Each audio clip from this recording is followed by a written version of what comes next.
What's up? How's everyone doing? What's going on? What is going on? I know.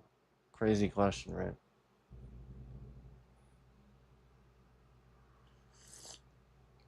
So, let's give you a little update right off the bat, and I'm gonna state that first of all, any the yeah, I realize I talk about politics and I talk about various things. It is important to remember that the politics and the things that I say in this stream in absolutely no way are the views or opinions of the artists or musicians or streamers or anybody else that I like. It is just my view. Okay? It is important to remember that. So just because I'm wearing a Zach Sabbath shirt doesn't mean that my views or my opinions have any anything. Zach can like whoever he wants and have whatever Black Label Society and Zach Sabbath, all those guys can like it's the same band, by the way, can like and love whoever they want. I don't care if they like Trump or not. I really don't care, and I don't care if they want to state it or not. Okay, does not matter to me. Okay, so I'm just letting you know, because again, if I gave a shit about those things, I would be just like y'all. And I'd be like, oh, is it safe to wear a Zach Sabbath shirt because I'm concerned about the politics he might be into? And now I was seen wearing it, and he's gonna, uh, no, I don't care, okay? Says they're whatever, okay? I don't know what their opinions are, and that's probably a good thing.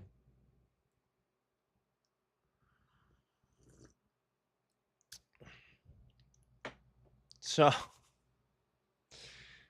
okay, let me just get that out of the way. So, secondly, let me make a statement on tmerchandise.com.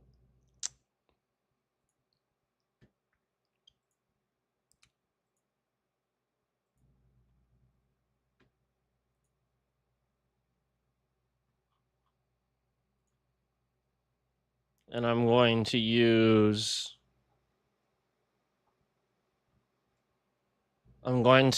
this to make my statement really quickly. So just listen up, okay? Understood. To anyone hearing this on the stream, this is not a claim that tmerchandise.com is committing a crime, and it is not a claim that customers never receive products. The point is narrower and more factual. Do not assume apparel on that site is official band merch. The site's own disclosures matter. If a merch site says it is not official or that its designs are fan-inspired, then fans should treat it as unofficial, unless the band, artist, label, or official merch company confirms otherwise. Also, product quality and official status are two separate questions. A shirt can arrive, look decent, fit well, and still not be official merchandise. So the issue is not simply does the shirt look bad. The issue is, does buying it support the band, and did the buyer understand who they were buying from? For Black Label Society or any other band, the safest route is always the band's official website. Verified social links, official tour links, venue merch booth, label store, or licensed retailer. If fans want their money to support the band, they should buy through those official channels. As for the idea that a third-party site might be reselling official stock, printing similar designs, using generic blanks, or doing something else, without direct evidence, that should stay framed as speculation. The fair statement is, we do not know their supply chain. What we can evaluate is what is visible. The product listings, the use of band names or artwork, and the site's own official or not disclosures. Okay? So, again, the original thought was that, maybe they're just buying a lot of stock all at once, and that's why nobody else can get it. And then that maybe the original band doesn't know that. But after getting it, I think I think they're actually just it's really hard to tell the difference. So, and to the point that I would say that it probably is actually their merch. They're just selling it also on there. But I don't know that for sure, okay? There is nothing about this that is fake. This is actual merch, and I bought it on teammerchandise.com. Here's the other one that they're selling. And listen, this is the one that looks a little bit different than Black Label Society's official thing. And I am a little concerned because the tag is a different brand than any other tag I've ever seen on the merchandise. So while this one may seem legit, I'm concerned about this, and I'm going to show you why.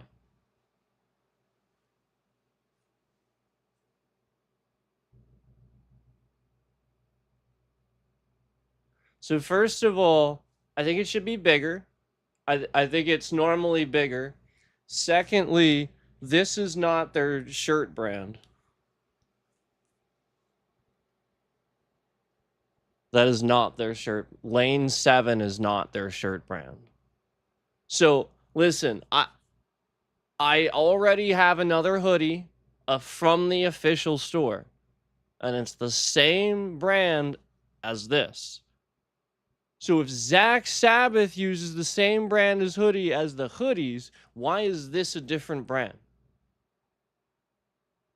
Now, maybe it is. And my official statement is what we had the thing say here, okay? But I'm just pointing out that that's my only concern. And I also conveniently got, this is a tour one, as if I got it at the merch stand. And what's crazy is they even sent me one from a PA tour, from a Pennsylvania tour.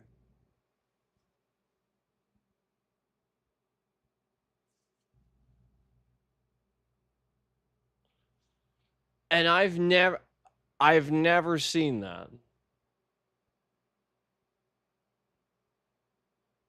I've never seen that. You really typically can't do that. Any of the ones in the past that I've gotten, you know, that's a concert I went to.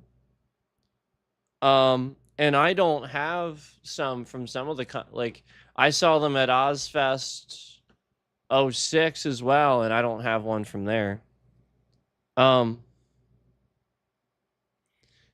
So I just, this one I'm not sure of, but this one looks legit, and it's really nice. And the back looks like that. So, I mean, this one is real because it's the same, again, the same brand and all that as the other ones. But this one, just a huge red flag on that shirt brand. But again, it doesn't mean anything. And my point is that unless you, like, you know, like, really have a good reason for you know, like, you know, thinking it's not legit or something like that. You know what I mean? Like, again, my point was that I know there was some things a while back. That was my point. Okay. That's all I'm gonna say.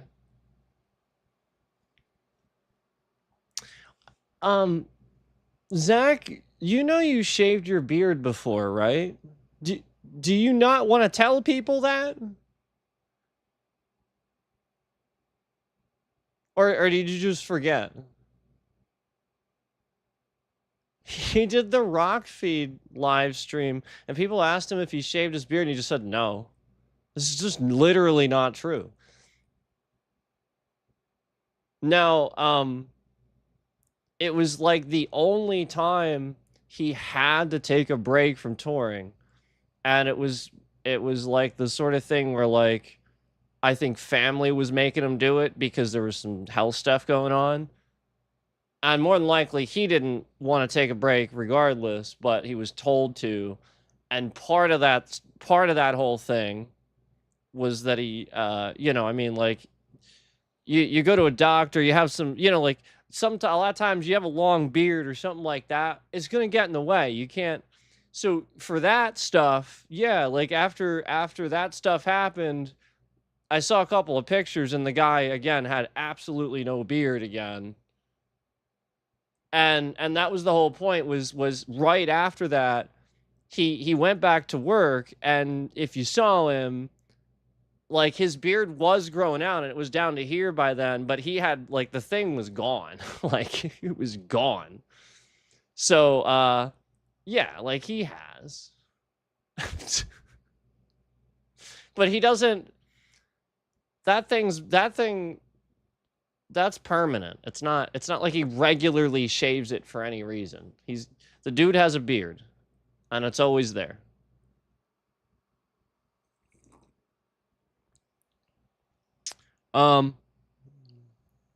So I'm not going to sit here and talk about Black Label Society and Zakk Wylde too much. I'll try not to.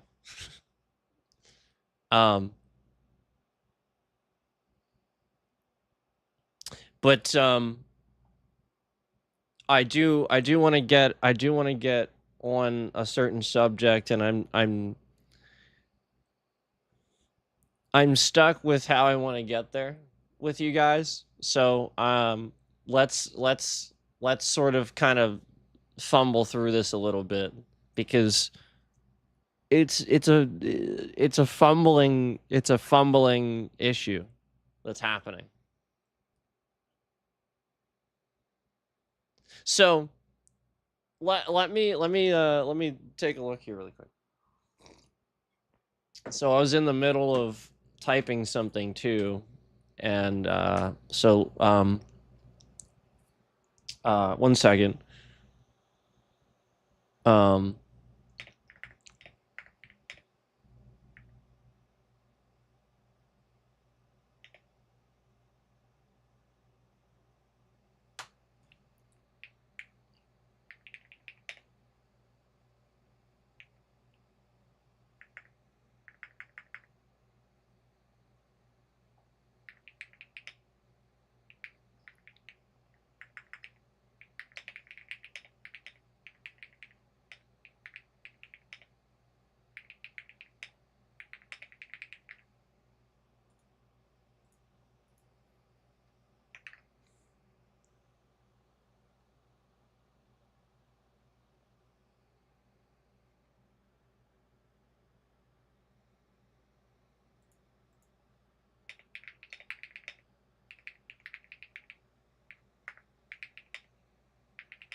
So, all right, here we go. Now we've gone into this a bit before, but we're gonna dive down the path again, and it's important to remember that the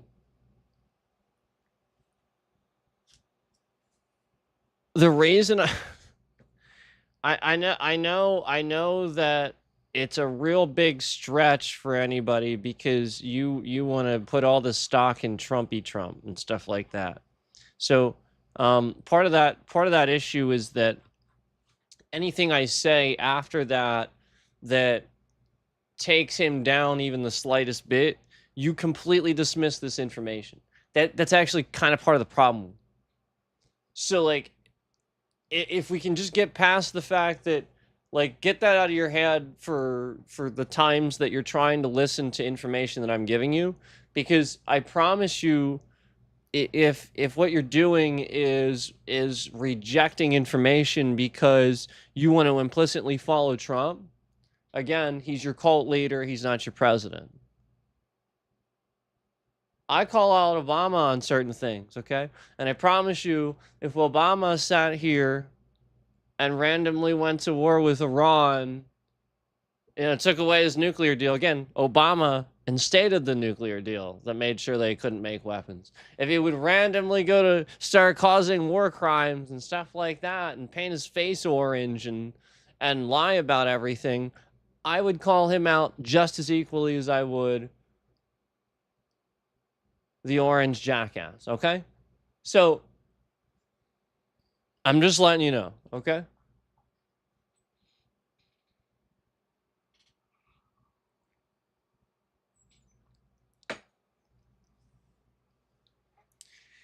With that being said, if you can get that out of your mind, you may start receiving the facts that I'm giving you, because instead you're putting up roadblocks where you don't receive those facts, and then the end result of it, of the information, doesn't make sense to you because you put up all those mental roadblocks along the way anytime I told you something that was counter to what Trump's ever said or done. So, if you look at Trump as somebody that is exactly who he is on paper, if you actually researched him beforehand, and maybe even now, you'll find out that he went bankrupt 6 or 7 times, okay? And with casinos, things that surge money, it's absurd.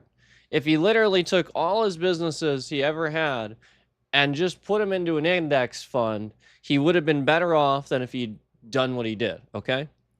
This is a really, really crucial to remember. This guy, he's not a really good businessman at all. And so that's what you have to realize is that's why people thought they were picking him, and then at the same time, you expect the stock market to move because of the president. Shouldn't be the case. He's the commander-in-chief of the military. That really shouldn't be his focus. He shouldn't really be influencing that. And if he is, I'm going to fucking question it. It's really weird, man. Now, Obama eventually, over time, influenced it positively because he just created so many freaking jobs. He had an economic job growth and all that.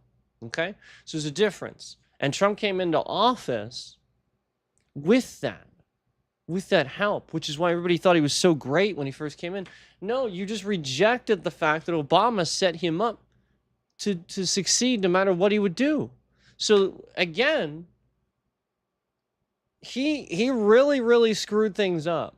And Biden came in and did very similar stuff to what Obama would have done. Okay, so you just had a very responsible president again, almost get us back on track. He pretty much did.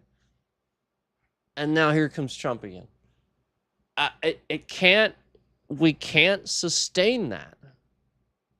We're just adding to the debt the more that they don't balance it. And I want to remind you, Governor Gavin Newsom from California balanced the budget, and that is one of the strongest economies in the world. Vote for that guy, okay? Now, with that being said, with all of that working against Donald Trump, it is very, very important to remember that when he comes into office and he blatantly just says to everybody, I know how to do that. I don't need you to give me intelligence briefings. I know how this works. I know how this works. I know how this works. And he pushes everybody away. What happens when he needs them again? They don't want to hear it. And now he, sort of needs to meddle just to get the information out of him. That's it. Because he doesn't know the answer. And he will never admit that he was wrong. That's not an adult. That's somebody that literally was handed the keys to the kingdom, said, here you go. He's always been a billionaire. Like, again, he was born into it. He's born into millions, which felt like billions at the time. Again, remember that the time that he's from, way back, okay, you know, when they were growing up, they wanted to be millionaires, okay? When you guys grow up, you want to be billionaires, right? Okay? So that like you're just talking about a different inflation rate, that's all. So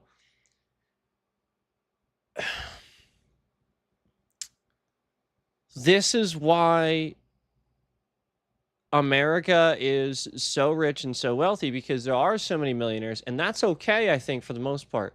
But billions corrupts you, because now you can like own people, and that shouldn't be okay. You shouldn't have that kind of power.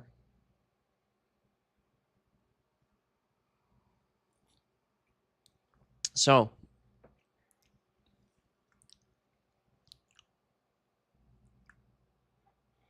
all his life, he gets away with this stuff. He uses expensive lawyers. And by the way, Michael Cohen stabbed Midas Touch in the back. They were sitting here mouthing off about Trump left and right. Michael Cohen was on live stream with Ben Meiselas and mouthing off about Trump. And then all of a sudden, he stabbed him in the back and went crawling right back to Trumpy Trump when Trump threatened him with, jail time and all that shit. Yep. Isn't that crazy? This guy that claimed to have the balls shriveled up and crawled right back to him as soon as he realized what was going to happen. What does that tell you?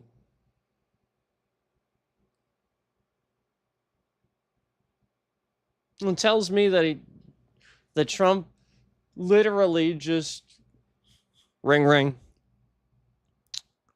Hey, Cash. Hey, can you go ahead and can you go put some pressure on Michael Cohen? He needs to feel the pressure. He's saying too much. Yeah. Go put pressure on him.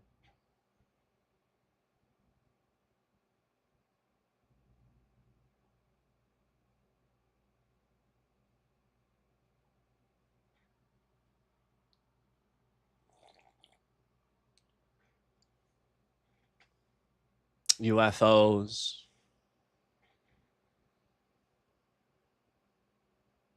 But you don't see them. The FBI releases pictures they took. And then,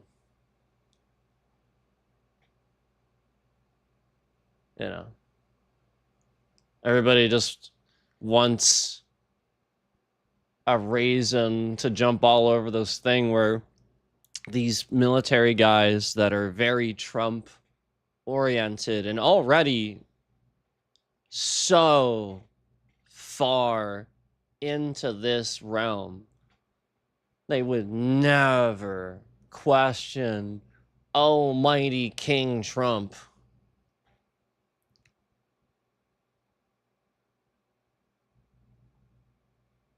No, he's seeing what he can get away with.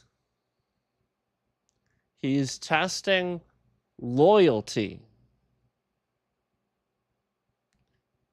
There are no UFOs. There are no aliens crawling around the planet. There's not some gigantic alien invasion surprise. It's Donald Trump illegally using the CIA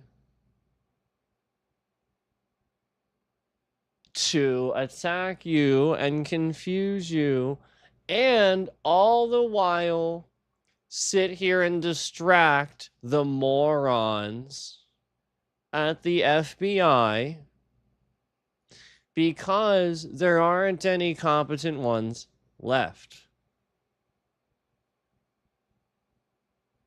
Now, This is giving Trump orange face a lot of credit, right? This guy's an idiot, right? So I just got done explaining he didn't want to, all right, so all the stuff where he's a fraud and he's a liar and he's always had everything given to him and he comes into office. What's the missing key? What's the missing element? Why would he do all that? What's the missing element? What is it?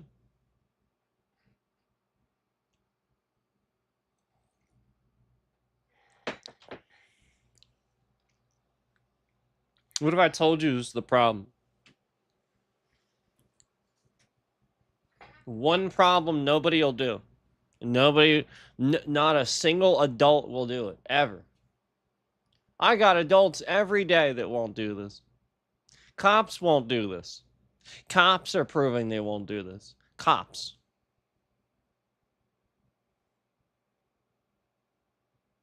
What is it? You teach it to the next generation, too. Shame on you. What is it? What's something Obama can do? Obama can do this. What's something that Trump will never do? He will never do it, and he's teaching it to all of you to never do it. What is his entire book about? The Art of the Deal. What's it actually about?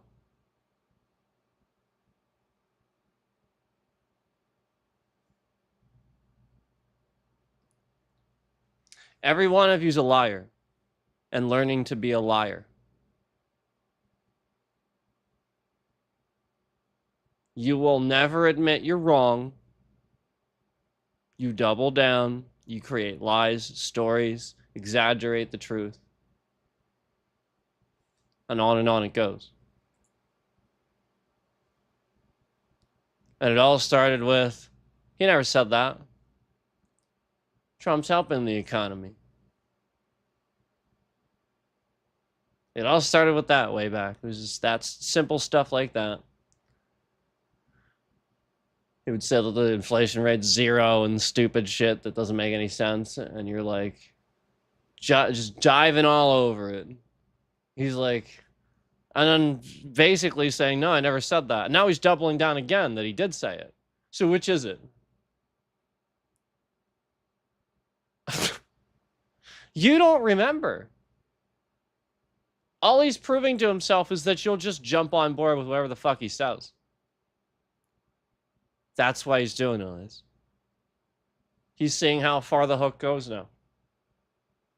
So if he rigs the election, are you going to do the same thing you did on January 6th for the other side? Or are you just going to let him do it?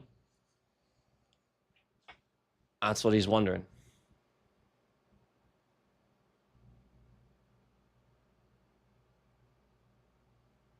And it wouldn't be okay.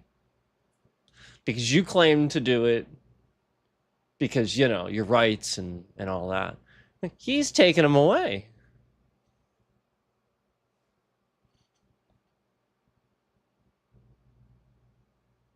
So the missing factor, what's the missing factor?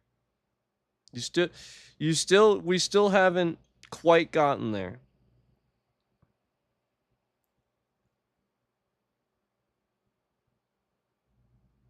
What happens to somebody that lives their entire life? They never have to really do much of anything. Like, for example, like some of us, we get bullied and we want to learn martial arts. So we do this early in our lives so that we never have to deal with this shit. Okay? Maybe some of us go into football or whatever, but the point is you did something physical so you didn't get bullied, right? Everybody does it. It's you rationalize that it's this and that. No, you did it to not get bullied. Somebody bullied you. Somebody was pressuring you. And you gave in and said, I'll prove you wrong. You are a competitor.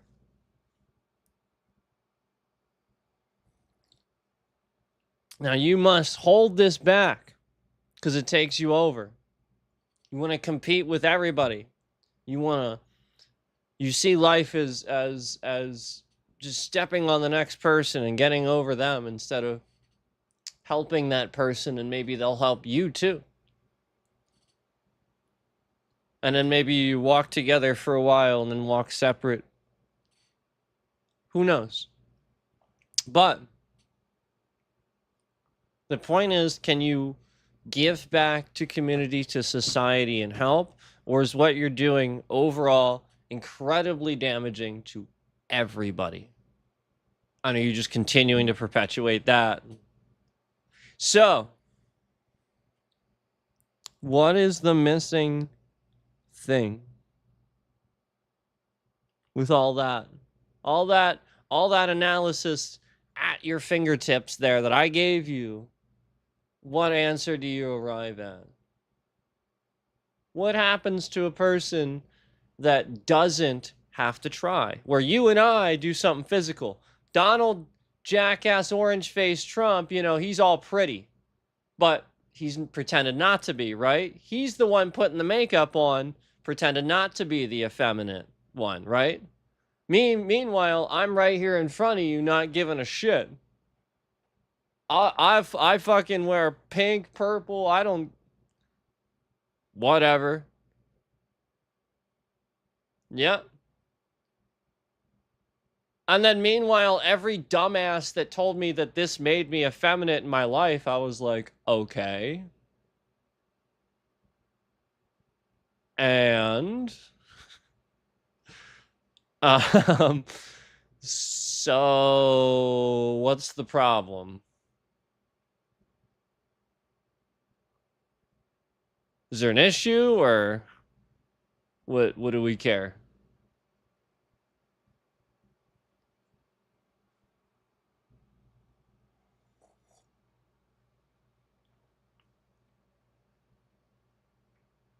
Donald, the bully, cares.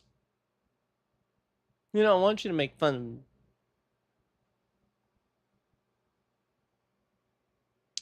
He goes to war with Iran just because they're making threats. So they proved that it works. They were never going to follow through. They're just testing him. And he gave. Idiot. Just like the chair thing that brilliantly Midas Touch pointed out. Yeah, you're prepared for that. They pointed it out because they know too. They would also, I would be looking at some of the people on that staff on Midas Touch as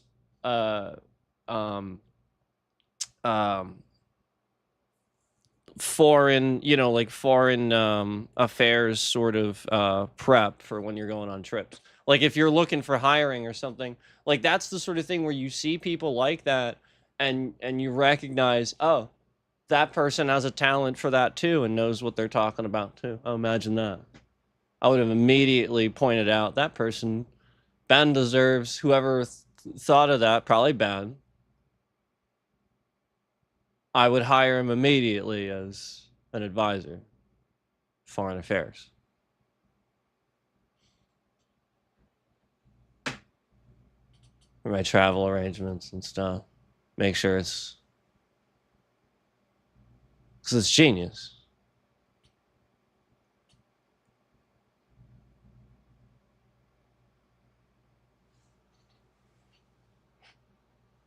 If this asshole would be an asshole to them just because they have different ideas. And support Bernie or Buttigieg or Adam Schiff or something like that. Who cares? What's wrong with any of those people? Now, again, I can lash out too and be like, hey, Bernie, do something. But it don't mean anything. It just means I'm lashing out and upset that nothing's happened yet. It's not his fault. Now, Donald, let's get to what's missing from Donald and why it is his fault. What happens to a guy, again, all that analysis I gave you, what happens to a guy when he doesn't rise to the challenge, when he's actually a pansy? That's it right there. He's actually that. But he'll hide it. He'll never let you know. He is going to hide the fuck. And he'll embroider hats. He's right about everything. He's going to have makeup. He's going to wear really big suits to make himself look big and not fat. He's like again, his suits don't fit him. They're just designed to make it like he's got huge shoulder pads. You guys know where guys wear shoulder pads, right? Like that. These suits are designed to look a certain way. They got padding and stuff. This guy is very much like this. He's very much an old man. The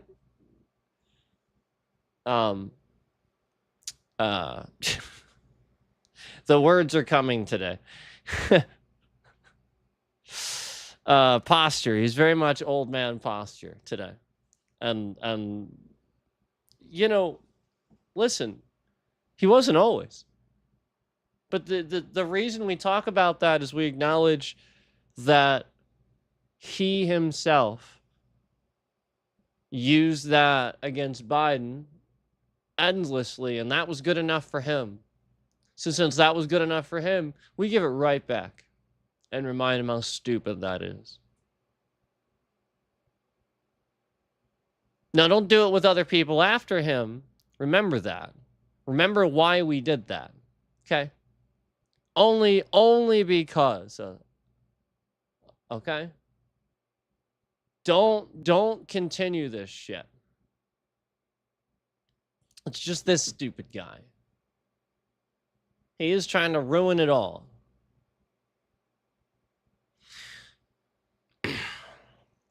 So that one thing, that's the one thing. The one thing that again, you all thought was the thing that he had the most of.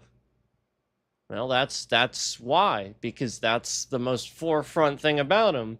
He tries to make his image all that. That's why he doesn't smile or anything. And you know, like presidents smile when they get their picture taken and stuff like that's why. Because again, the guy is very, very, very easy to pick apart.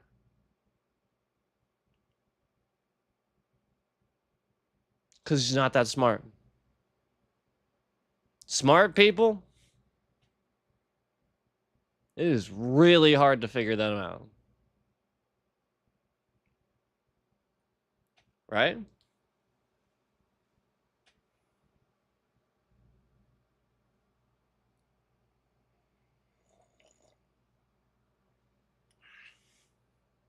They don't even know them. Yeah, because they got a lot going on up there.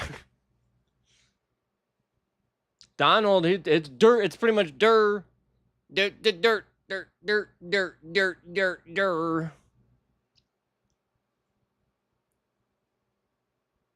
I'm right, you're wrong, and that's it. Dirt.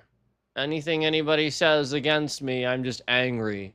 I want to force you to not be heard. Dir.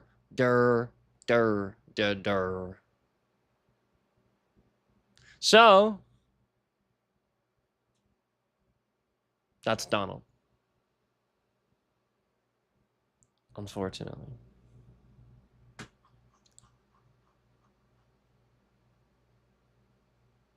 The problem is there's evidence. The problem is we've had real declassified evidence in the past of the CIA and the FBI meddling in civil rights and free speech affairs. And presidents like Donald that illegally used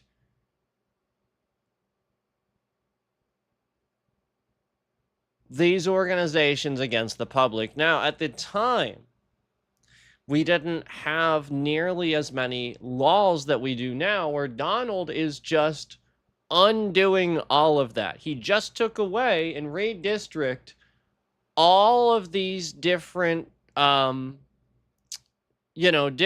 basically just trying to redo the laws so that it takes away your black representation in government. No more black politicians.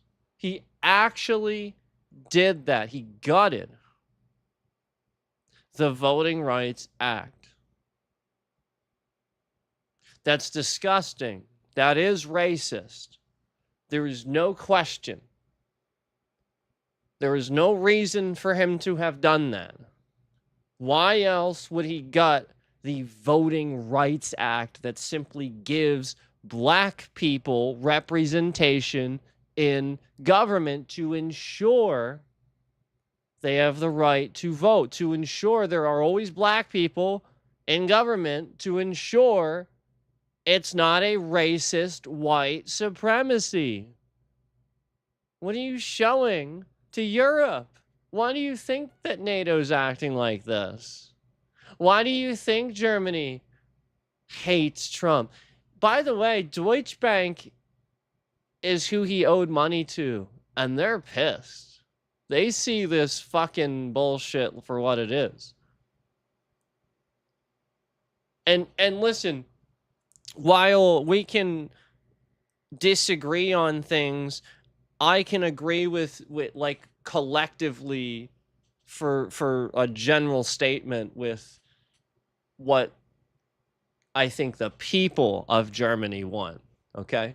It's not about oftentimes what the idiots that are sitting in the power positions want, okay? And that's what you have to realize. Most democracies are actually still struggling with, quite frankly, right now, what we're struggling with. And part of that is the influence of the US.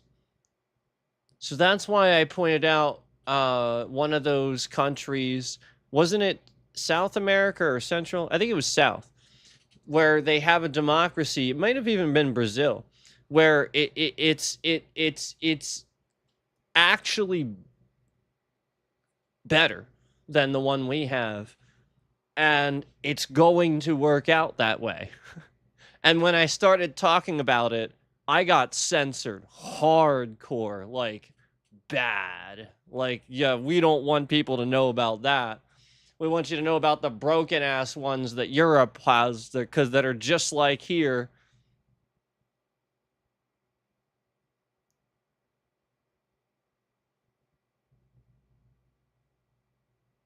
Yeah, you know what's not broken about theirs?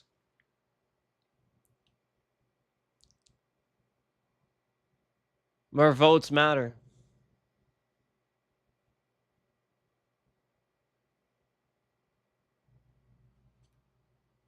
The first time Donald Trump won the presidency, he did not win all the votes. He didn't win most of the votes at all. Hillary Clinton won 3 million more votes than Donald Trump. And you all thought he rigged the election? No. The Electoral College shouldn't exist. You vote, and then what do you all vote for in your entire life? Where you just cast all your votes. You vote for a Grammy for something, and the guy gets up there on stage and he goes, "Oh, geez, look, it told me that Robert De Niro won this one, but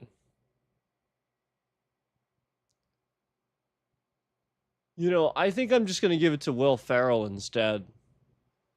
Well, yeah, Will Ferrell, you want to come on up here? And then Will Ferrell comes up and he's like, I wasn't even in the category. Okay.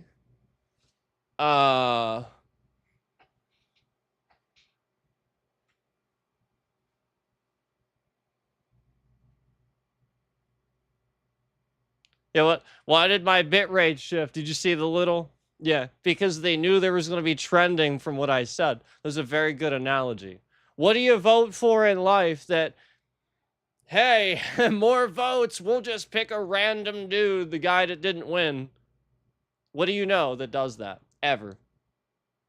It's a voting system. What the fuck is the point of it if you're just going to pick a random guy? Look it up. Hillary Clinton won 3 million. It's 2.9, basically. It's like 2.9 million more votes than Donald Jackass Orange Face Trump. Oh, wow. This asshole talked over her in the debates, took more time than he should, didn't answer a single question, and clearly more people wanted Hillary Clinton. Is that right? And all this is happening now. He's bombing all girls' schools in Iran. That's disgusting. He killed instantly a shitload of young girls in Iran. Like that. Is that okay? No.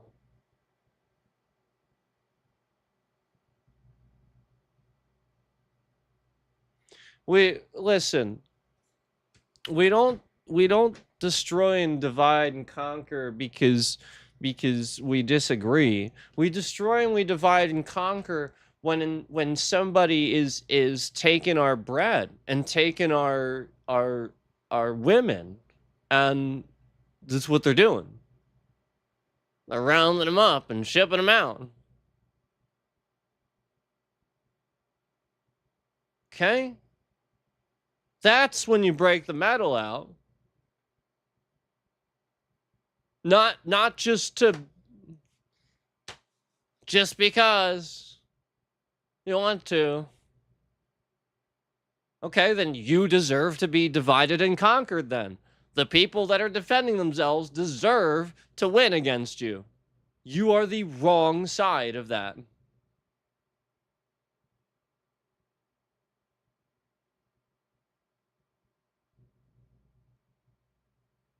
You don't get to just, well, I want your land. I want what you have, so give it to me or we're going to take it. What do you think happened throughout all of Asian culture?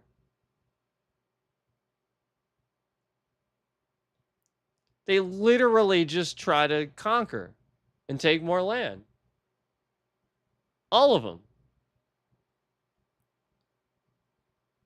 That's what communism was. That's the point. That's why we labeled it something, made it an important thing to teach about. Because it doesn't work. And it's the wrong answer. You are wrong. Again, it's just an equation. It's a matter of why you would do it.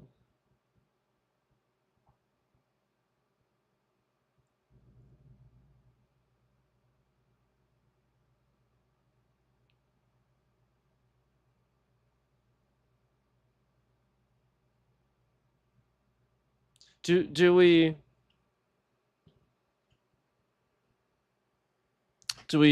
we cut a tree down because we need, just because haha, sweaty man with an axe? Or do you need firewood,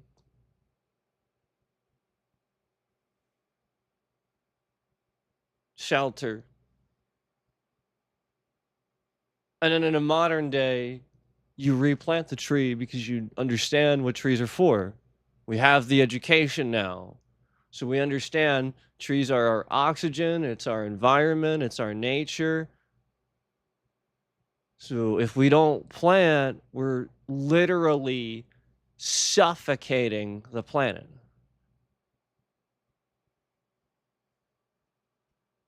You're going to have droughts.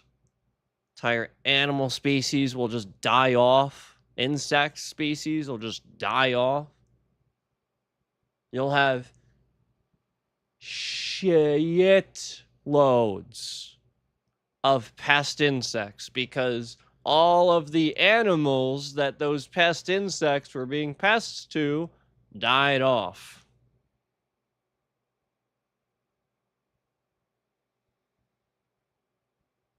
You understand why some of us that are smart deduce there is a God, but don't necessarily have the answer for it, but just still figure it out? Okay? Do you get it now? There's always, every time you go with science and you look at something under a microscope, you go, holy shit, there's no way this was by accident. There's actually a reason every fucking time. You're like, it's like mind-blowing. It's like, no. God is literally like the most expert scientist ever, and he created all of this, and he wants us to figure it out. That's the more correct fucking answer to things. Because the more you figure out, the further we get, right?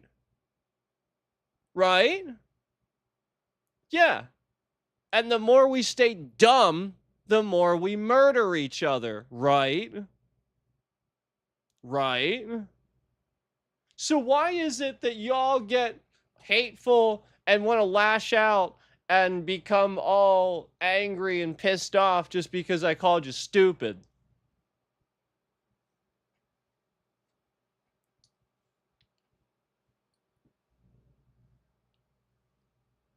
Because it's embedded in your DNA? Because that's how human civilization has been for thousands of years, and Vikings were fucking retards? I mean, listen, they were badasses, but they were fucking retards. These guys were dumb as shit.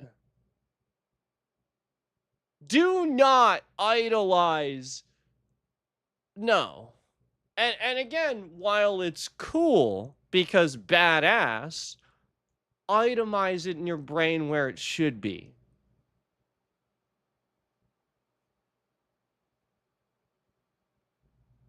Okay, Thanos is a fucking badass. The dude's cool as shit. Right? But as a fucking character, the reason why we can talk about Hitler and all that, and we've had culture like this, is because there were times, such good times of peace, people made those things and felt comfortable enough to joke about it. All of a sudden, now that it's coming full circle and people are trying to do it again, it ain't so funny anymore.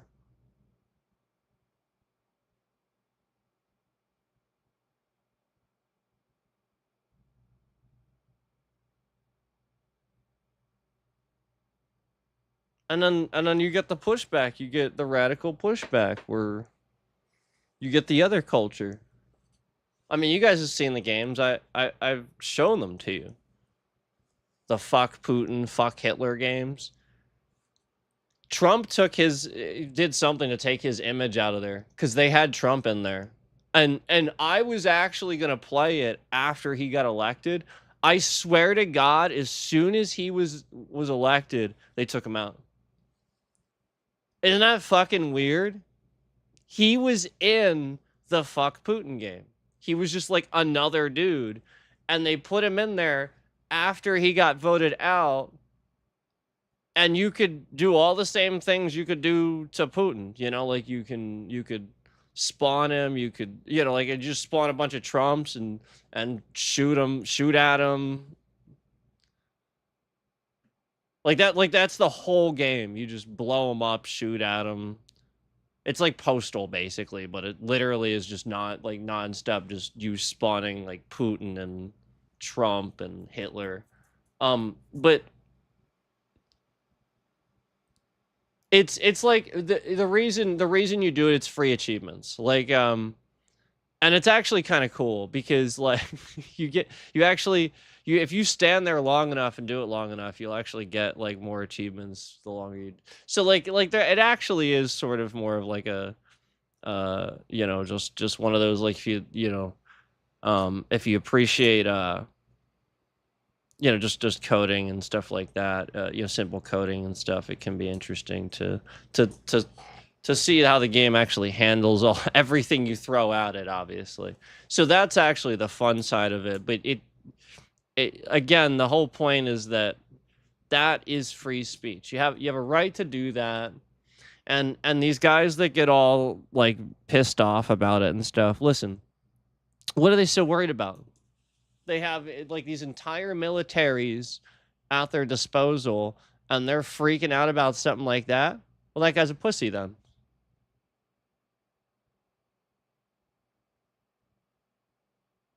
He's a fucking pussy then.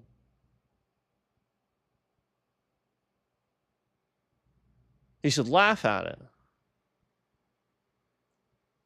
You are weak if you think you have an entire military and you're scared of some fucking person playing a game that says fuck Putin or fuck Trump just because it's a video game. You do realize that's the entire reason that fucking 20-something-year-old dude with pimples all over his face made that game, right? Because he thinks it's fucking hilarious that you're probably shitting your pants over some people playing a video game that doesn't mean anything. You know, like that's the reality.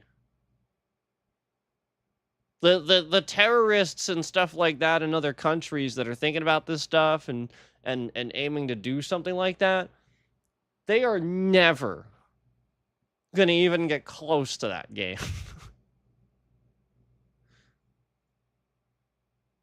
And if they do, it won't be in the public's eye.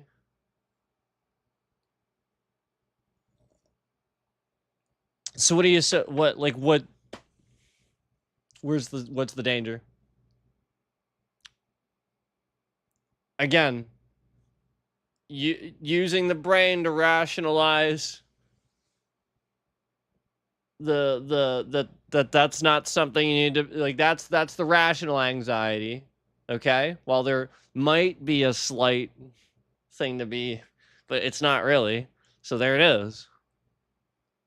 And this guy is such a fucking retard about everything. Listen, you're talking about a guy that he is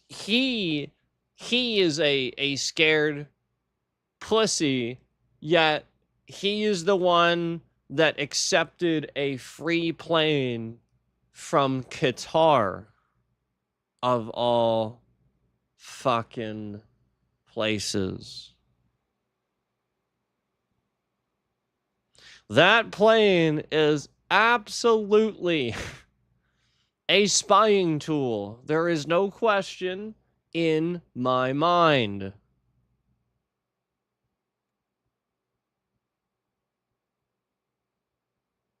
And he has it sitting in his White House official Air Force One airport thing.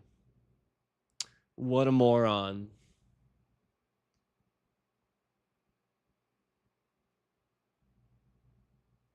That's a huge national security risk. And I said that at the time, too.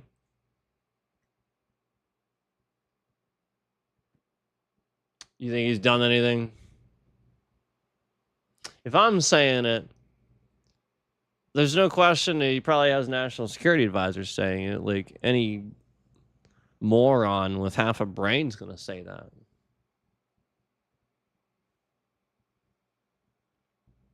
You do not accept anything from anybody.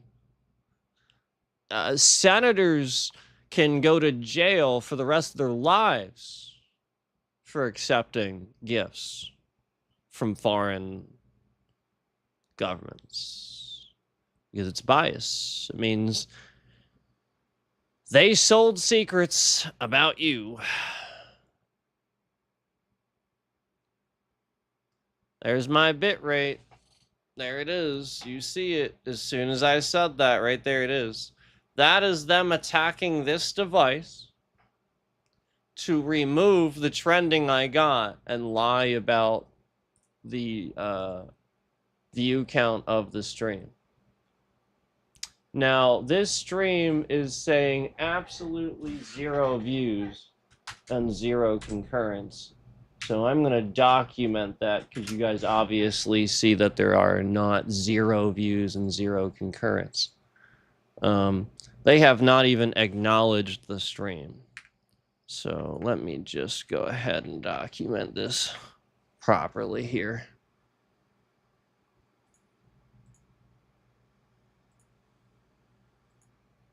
They have not acknowledged the stream at all. So let's go ahead and document this properly here.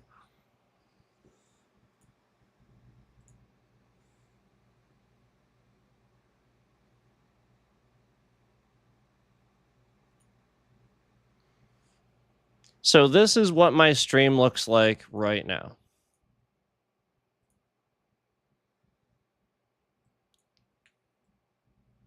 Right now. That is right now. That is right now. See how somebody's still hitting the emoji button? See that? That is right now. That is what YouTube is doing to this stream. That is how you know the FBI and the Trump administration are using this platform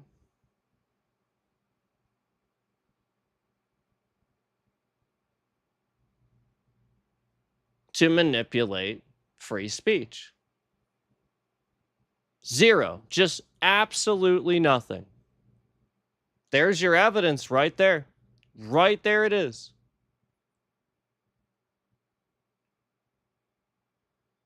Absolutely 0. And if you remember, YouTube is still literally lying about my views. Fucking lying. So there it is. This is this stream, as you can see. Here we are. There it is. A blatant lie. 29 viewers. 7 likes. And as you can see, the scammer over here freaking out. And yet, oh, we haven't acknowledged the stream at all on YouTube's side of things. Interesting how that works, isn't it? Fascinating.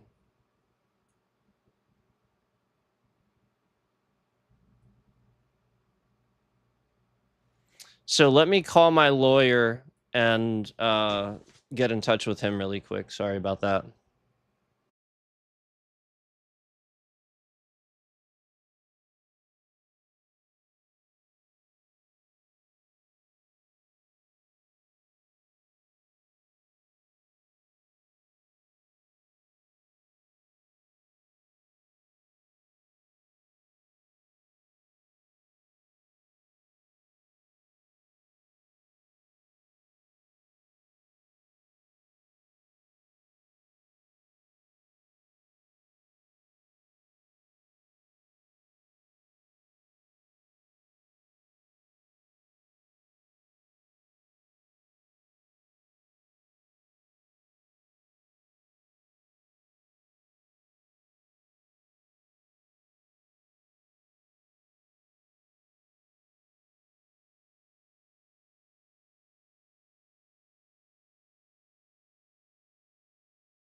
obviously, if that message is there, they can see the stream because that's being sent through their.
I'm supposed to document on stream here that that only started changing the very second that I started changing the title of the stream to the fact that Google is lying about live stream views, and then conveniently after I leaked the stream key right on the stream, which is absolutely personal information that can cause the scammers and the stalkers to do further damage to your channel. So, as you can see, again, only acknowledging the stream after leaking your information, just like how they're doing all of this to steal my state ID and for me to give it to YouTube for them to sit and store on their database, so that this person doing all of this actually, the actual impersonation scammer can have a photocopy of my ID to print out on a fake, a real like card, but fake my ID at any given time. And they are also doing this so that they can make fake medical marijuana cards and stuff like that for various people across the United States, and stuff like that. So basically, like just fake IDs and stuff like that. This is a scam network of criminals that are again sitting here for the sake of doing this. And again, as you can see, we've been streaming the stream for as long as we have, and as soon as I get on the stream with the phone with my lawyer, and I start typing that this is all Google not acknowledging the stream, you can clearly see they are acknowledging it. Right there it is. And right here is the evidence that they only just now started doing any of this. Here is 0 across the board. We are looking at 0. And again, we've been streaming for over an hour.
So I want to tell you that I'm being warned about restreaming, and this is why I didn't do it too. Again, the stream key that's right here, YouTube. This is very malicious. That again, YouTube reorganized all this so that you would consistently leak your stream key. And again, the whole point is this is supposed to be private. So this used to be up here, and all this information used to be on this screen, so that at any given time I could show you this plus this information. But conveniently, as I was demonstrating on live streams that YouTube and Google were scamming all of this and lying about my views, they literally redesigned this entire thing to be on a separate screen. And, again, as I sit here and tell you this, I have evidence of illegal technology being used on me right now. Right now. We are talking about signal tech being designed to target me as I even say this. So I feel, again, the back of my throat becoming dry, targeting the inner ear. We are talking about signals that target the fucking brain here. Okay.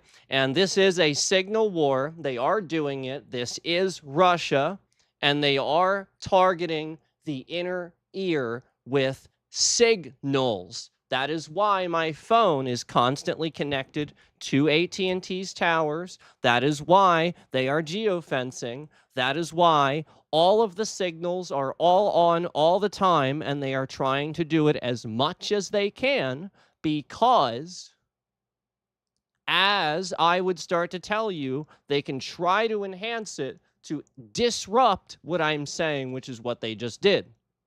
So normally, as I'm sitting here going on and on, you can see as my throat becomes dry and I would need to drink something. The reason they can do any of this is because they know about my dental situation. So they just start attacking what they know is like the only health issue you have. Since that's the only one I have, it is very hard for them to do anything to me. So they just endlessly exacerbate this, and it does almost basically nothing. So that's why you see, as you hear as I sit here and I explain exactly what's happening, and I'm about to hit the nail on the head, they push a button and really amp it up, okay? And there's no reason for it except that. And as soon as I started saying that, it stopped. As soon as I don't randomly go from needing a drink to not needing a drink, okay? That's completely fucking absurd to think that they aren't doing that. That is not a psychosomatic response. That is absolutely Russia doing what they do to play at those strings. So, with that being said, I still have my lawyer on the phone here, and I was supposed to let you know that a lot of this seems completely and utterly designed by trash piece of shit garbage Google to specifically target you. Why does Google store your address, your name, every device you have? Why? Why? They do not need it. They do not need to store your information to make sure scammers are not attacking you. They do not have to do this. They created this. It's a scapegoat to lie to stupid fucking people. All of you are dumb as shit. You don't know anything about any of this, and you are being attacked. It all happened right in front of you when Cookie Plays 365 and all of these dumbass streamers proceeded to show how stupid they were right in front of the scammer that was listening to all of the stuff I was warning them about, that literally Pierogi himself on Scammer Payback was just telling me in fucking streams and uploads that I was watching. I was literally just trying to spread the information around and give you guys tips based on this professional that was giving them to me in his videos. So, as you all proceeded to laugh at, mock, and do the complete fucking polar opposite of literally everything I ever said that came directly from Scammer Payback, directly from Pierogi himself, saying, this is a breach. This is something you do not talk about online. You don't put it on a stream. You don't reveal your stream key. You don't sit there and tell people your first, your last name. You don't let people dox you. You do not allow your personal identifiable information randomly about the internet. And these people mocked it.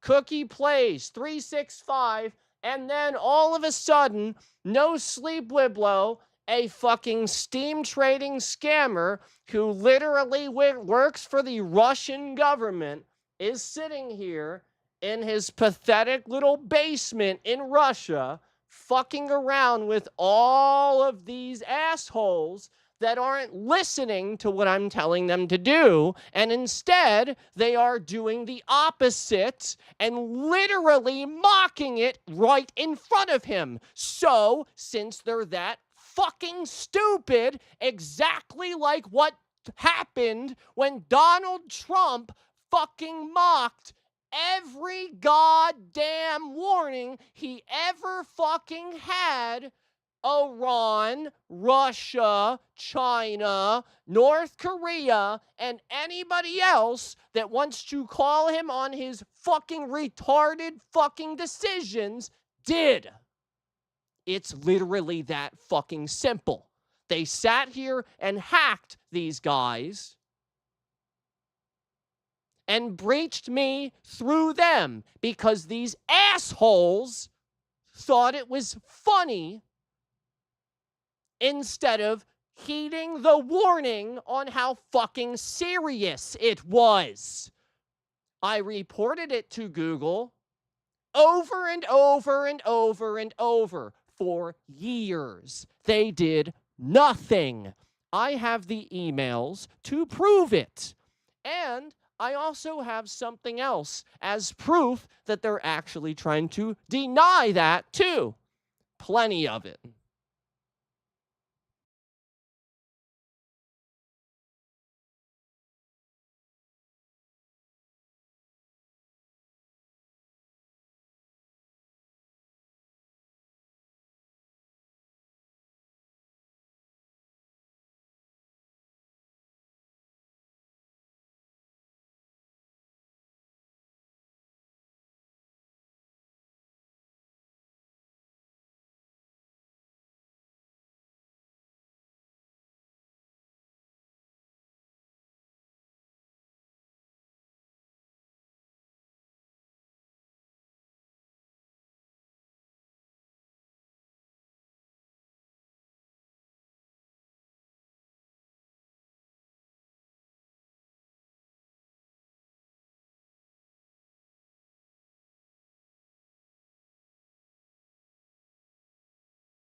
So, I'm supposed to let it be known that again, this is an incorrect view count. We started the stream an hour and 26 minutes ago, and YouTube, after I got on the phone with my lawyer and changed the title of the stream, only then did YouTube start acknowledging the stream. These were all zeros, and this number here was a dash. This said absolutely fucking nothing.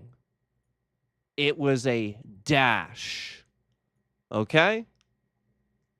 It said absolutely fucking nothing.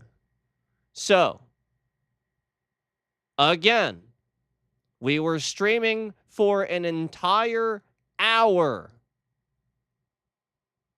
with these kind of concurrence, with what you see here, until I suddenly loaded it up and noticed, oh, wow, as they usually are, they are lying and stealing all of my views right out of the stream. And again, absolutely zero YouTube videos play for me. I absolutely cannot watch a single video on YouTube any longer.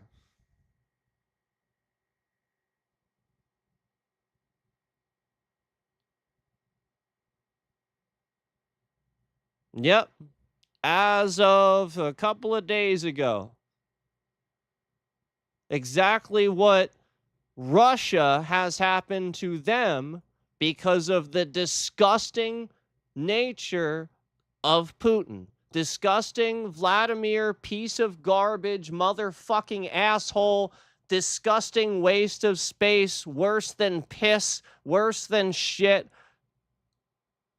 anal fissure, Vladimir Putin.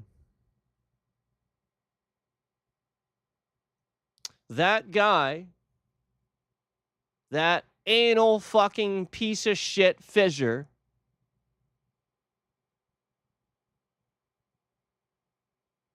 deserves to have sanctions against him when he consistently uses psychoanalysis and psyops to fuck around with other countries and cause terrorists to kill other people and innocent people.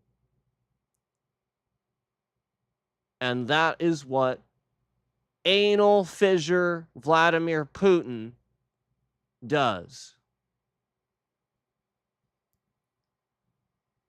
So, what is happening here is exactly what Donald Trump confirmed he is allowing all of these other countries to do. And so, anal fissure Vladimir Putin is using his people to put sanctions on civilians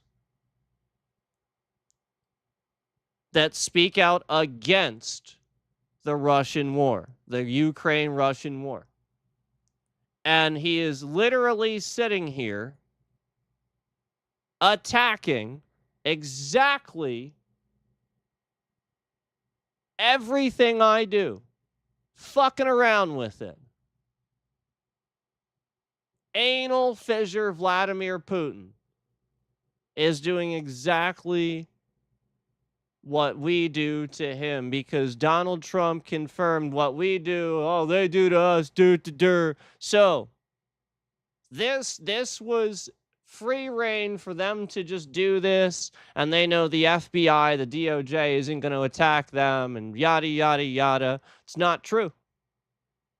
It's not true at all. That's a lie.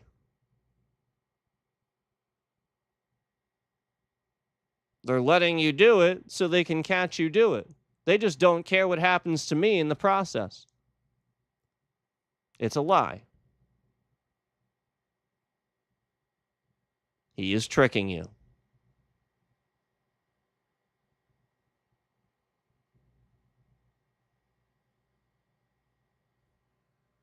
And meanwhile, here it is.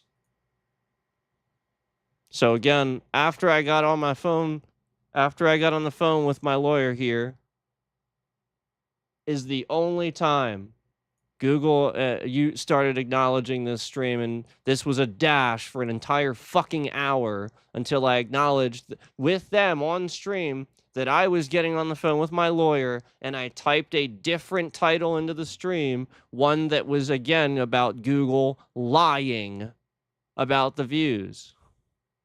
And now, again, none of these are legitimate. These are, but none of these are legitimate. This is complete and utter bullshit. It's made up. Entirely made up. Entirely made up.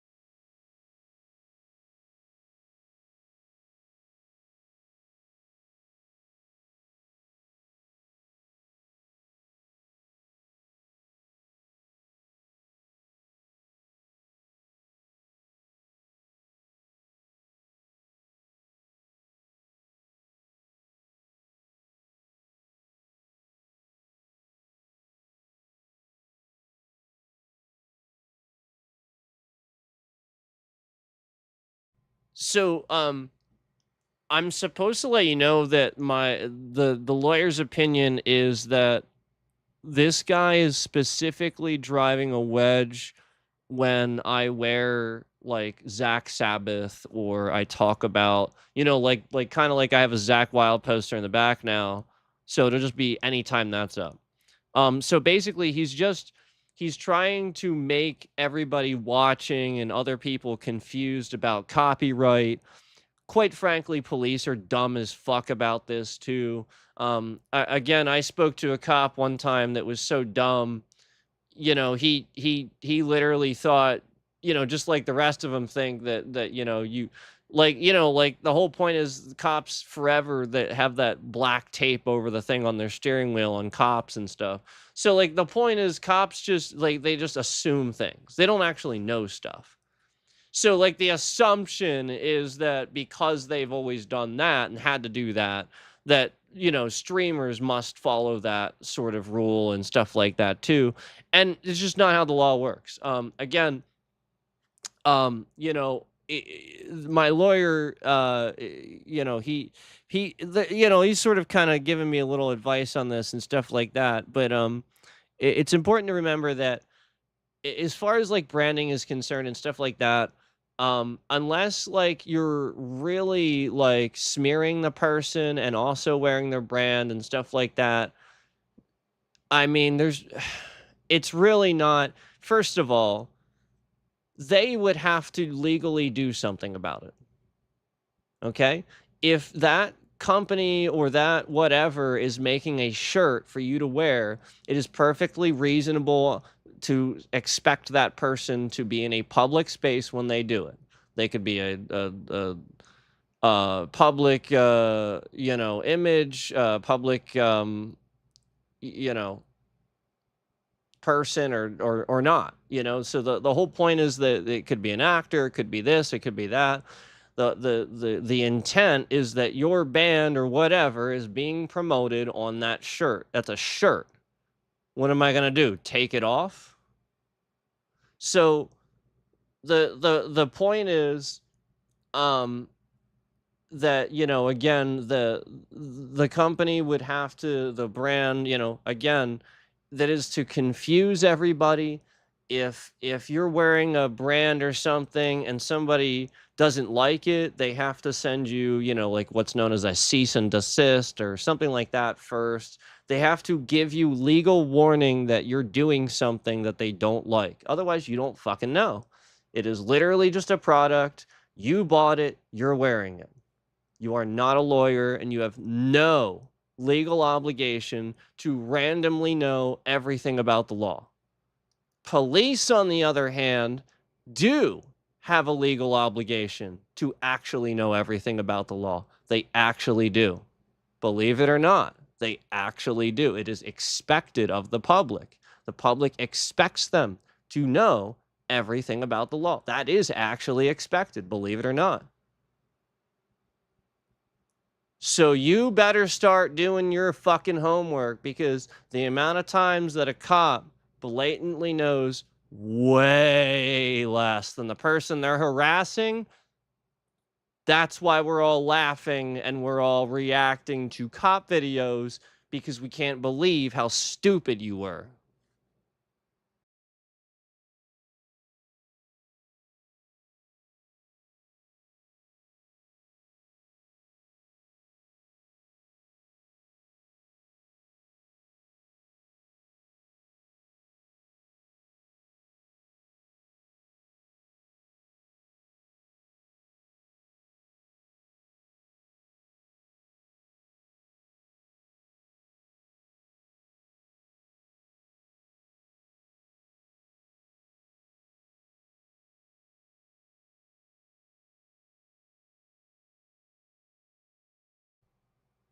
An hour and a half, an hour and 37 minutes into the stream, fucking trash tube, and there are still more concurrent viewers than counted views, total counted views on the entire fucking stream.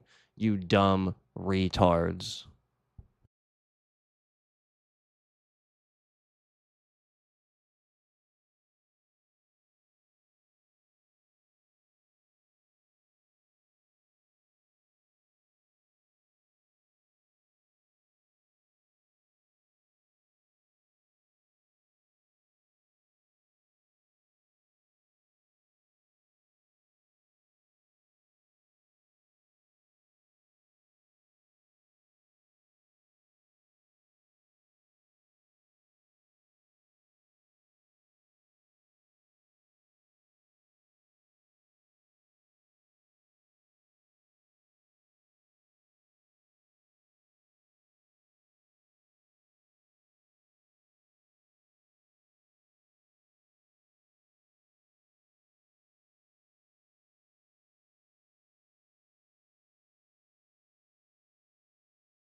So we actually just decided on something too here. A good update on the situation to remember is that YouTube does everything through manipulation, sort of like Russia here. So basically, it's important to remember that this is all being framed as if I would be a rude person or something. I've told you about instances and stuff where I've dealt with people like customer service, so they exacerbate, things right then and stuff like that. So basically it's designed to, like, all right, so like the whole point is they do nothing, they do nothing, they do nothing. They harass you, they literally do malicious dox you, like really it gets very fucking malicious, and they get you to react, and that's it. You finally react, and then they pretend after that, again, like they've never answered, they've never given an email or anything like that, so there's no paper trail evidence on their side of things that you submitted those reports, because they delete them all and they don't answer them. So now all they do is they go, see, look, he's freaking out and stuff, and here's the one report we got, and they keep the one report that you send right after that initial freak out where they allowed you to be stalked and harassed, but really it was them doing it. They use this person to do this. And so for X amount of time, this was going on until finally I, freaked out about YouTube never, ever fixing their shit. And so the important takeaway is that YouTube has a shitload of functions built into their reporting system. If you try to report a comment or a stream, there is like fucking like 7 or 8 options in there of different things. Not a single goddamn option for technical glitches. Not a single fucking one ever. Ever. Ever. Ever. If you are watching a YouTube stream and it is garbage and you want to report it because YouTube is causing a problem for the fucking channel, there is never, ever, ever a technical support fucking report button. It doesn't exist. So, they clearly do not want to hear about your technical problems with their platform. Otherwise, they would have a technical report button. So when their platform is fucking trash and they break it over and over and over and over for the sake of manipulating you and pissing you off, they can sit here and endlessly pretend it's your fault.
So it's important to note that I still can't view any videos on YouTube whatsoever.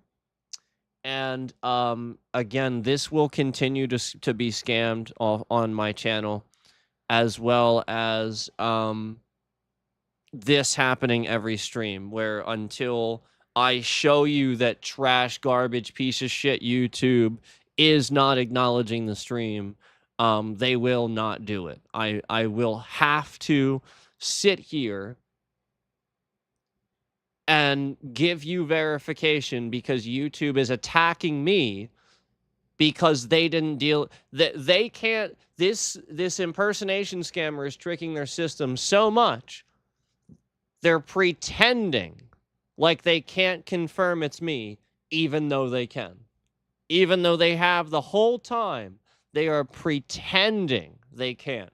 So I will get on stream every single fucking time this happens, and I will put this front and center, and I will show you every single fucking time that YouTube is not counting my views. I will show you right from the beginning. I will show you just how many times somebody comes in here and leaves and they don't count it. And remember how many times you were watching and you saw very obvious removal down here. Did you see that? Where it's blatantly obvious they remove the history of the view and then re-add it, okay? The scam that's happening is if you remember the whole live thing where they make you not live, this thing right here, this little thing right here where it says live on your player. So what they're doing is they're making everybody, like, when you go into the stream, it's happening for Ricky Berwick too. So you go into the stream, they make you like not live. They make this thing not actually live. So basically what all they're going to do is, as soon as you come in, they'll have the stream buffer, or they'll kick you out, or they'll do something where you have to refresh and reload. And now it's going to do this where you're not live. And the way they do that is they trick your stream into telling YouTube where you left off on the stream, as if it's not even live, as if you're just watching it after the fact. So that way, when you come in, they know exactly who you are, because they know exactly who you were when you left and refreshed and all that, because it remembered that point at which you left, because now the stream, when you came back, is exactly at that point again, and you are no longer live. So all they have to do is compare the data points and match it up, and they know who you are. That's what he's doing. And it's all through botting. And I've tried to explain it, but it's all off this not live thing where they're doing. And again, I saw it the other night. Ricky Berwick went off stream, and his stream proceeded to be live for hours after he went off stream. And I was sitting there, and it didn't kick me out. And it literally said only one was watching, and it was this guy. And again, it just showed his stream and the little swirlies in the middle, and everybody left except it said one watching, and then there were like several cycling in and out. But again, it was finished. So it shouldn't say anything. It should kick you out. So all that time, all those scammers with their data and their bots cycling in and out of that stream in limbo, they are doing things malicious to that stream. That stream is being affected every time that happens, because they go in and it's in limbo instead of the correct version. So now it locks it for that person at that view count or at that point in history for that stream, and they work from there.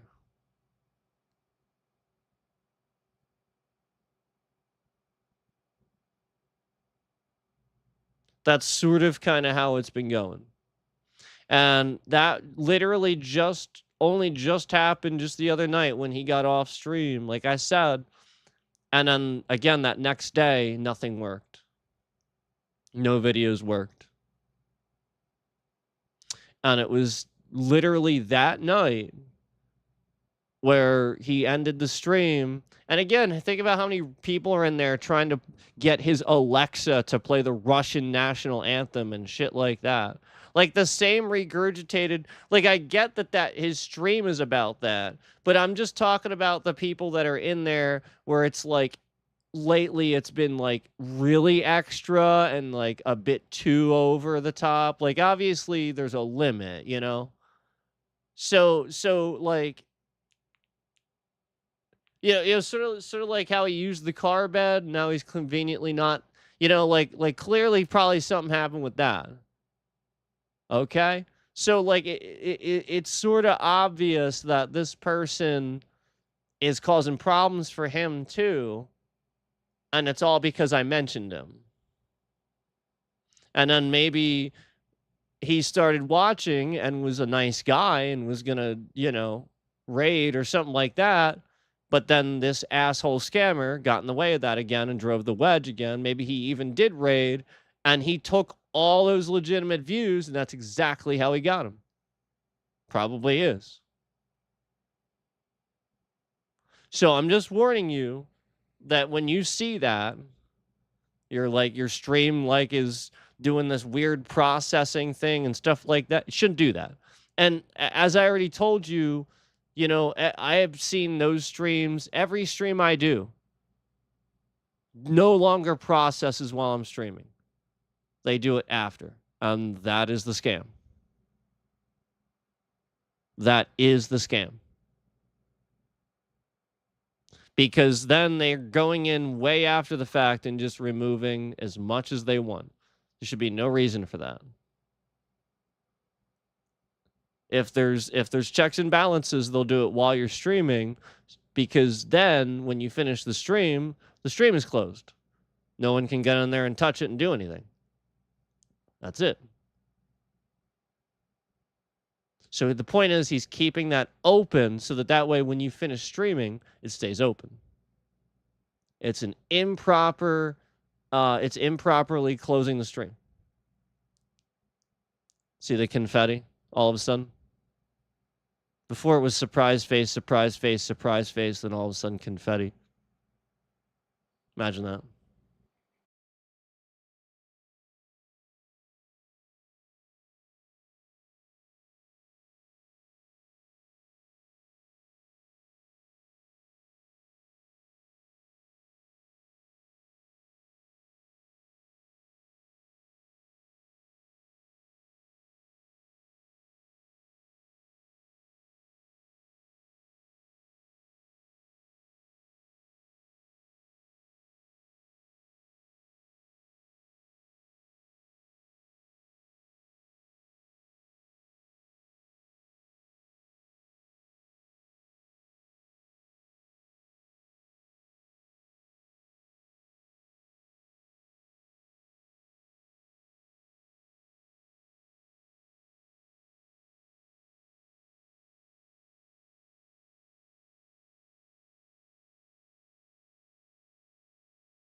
So I apologize, guys. We're getting into something here. We're kind of following a little bit of a lead.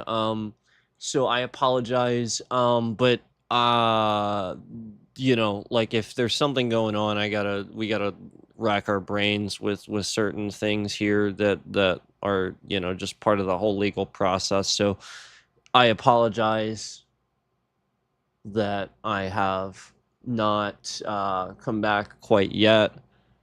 Again, if you're just showing up, as we always do, we start this stream normal, just talking to you, trying to come on here and have our opinions and the way we feel about things. And then the bullshit starts, the censoring starts. So I came on here and I was on here for about an hour. And literally after an hour and us seeing like view counts like we see now, literally an entire hour, all these numbers were zeros. It said 0, 0, 0, and this number was a dash. There was no number at all. It was literally a dash. And it was blatantly obvious YouTube was not even acknowledging that I was live. So this is what I've talked about that have been happening for quite some time. This is just the blatant evidence. So I apologize that if you came in here and you're like, what the heck's going on? YouTube does this. They promote the stream to real people when I'm having a problem, when they cause this problem, and then they do not promote the stream when we're relaxing, playing Forza Horizon 6 and stuff like that, and having a good stream. They do not do it, okay? So, again, this is only further evidence, especially if you're just coming in here and just seeing it. Oh boy, that's only even more. So, you'll there you go. You can recognize it too if it really is. And ooh, after an hour, that's zeros and that's a dash. Oh boy, that's okay, that's bad. So only after saying I was getting on the phone with my lawyer and typing that Google was lying about the live stream did they start fixing this. And again, this is the same behavior pattern we saw way back when this all started and before I started, really getting loud about anything. And so YouTube just manipulated this factor and, again, continued manipulating this. So the purpose is to show you that if I exhibit rage, they will use that. And here's your proof. As soon as they think that they're going to get a rageful reaction, just like they've gotten the past few days, they escalate. Okay? And only after I have a lawyer on the phone and I change the title of the stream do we actually see them adjust. So they were hoping to get a very rage-filled reaction for you on the stream today.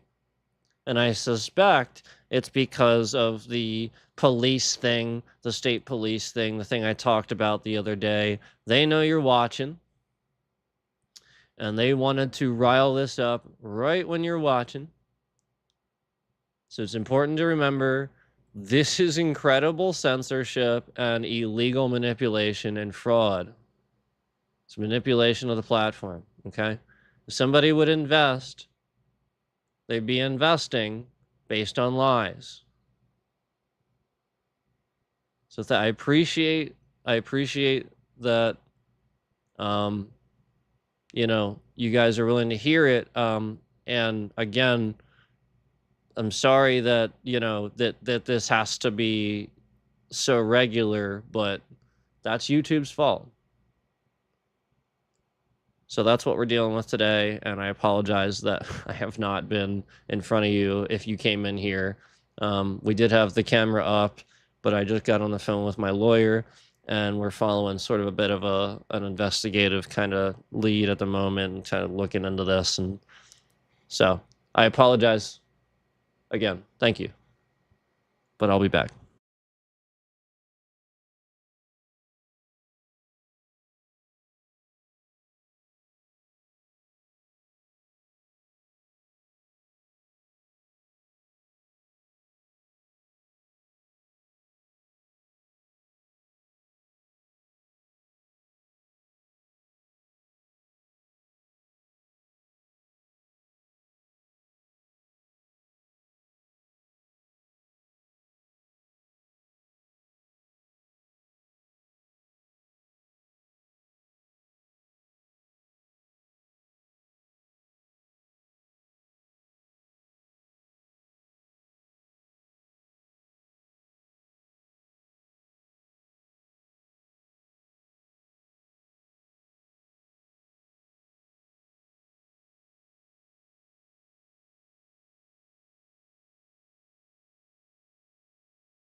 I am sorry.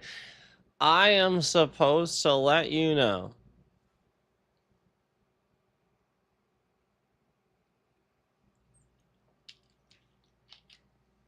that I set up the super chat thing. Okay? I'm supposed to let you know. It's set up. I actually sort of did it a while back, inadvertently, I think, while doing various other things. And somebody sort of just super chatted one day, and I was like, I was wondering why I saw the chat revenue. So, you know, obviously there's a gold thing there. I need to get that done. But there's some legal stuff. I can't say everything.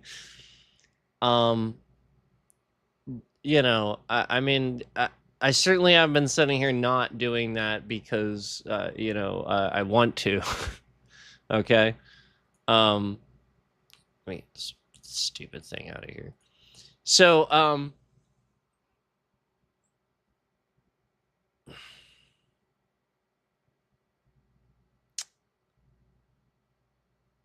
if you want to super chat and you want to help out the channel and you want to, you know, try that button out, please feel free. You know, even just the smallest little bit.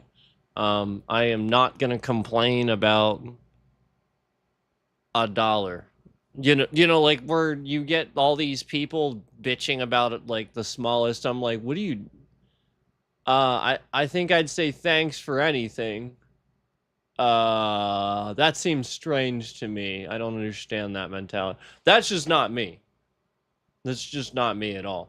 But I also won't sit here and like e-bag, you know, like this thing that's going around that everybody talks about. That, I mean, obviously that's not me either, or I would have done it already, okay? But again, as I told you, I would let you know when it's set up. It is set up.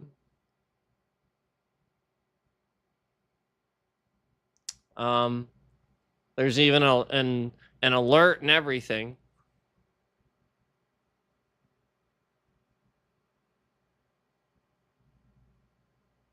It's gonna be right here, I think, somewhere around here. So, you know, if you want to hear the super chat and you want to help the channel out, and you want to test out that button and you're curious, you can feel free. But you know, obviously you don't have to. It would just it definitely at some point, you know, I'm just recommending that you try it out just at some point, you know, whenever you feel like it. Just a recommendation for the fun of it. So, you know, because that's the point. It's fun to super chat. It's fun to type something random.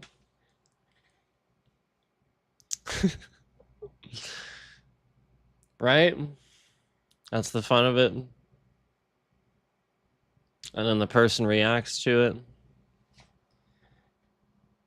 Oh, man.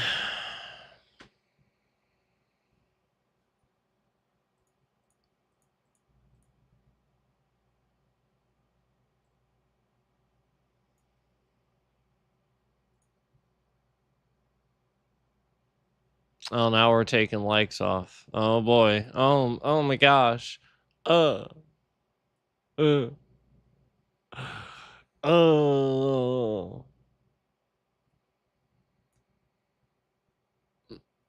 was at 12, now it's at 11. Now we're just subtracting likes. There's a 10. There you go, see? There it is. They're just taking them off. Yeah. There goes another one on the stream now. I'll just let's come right off at some point.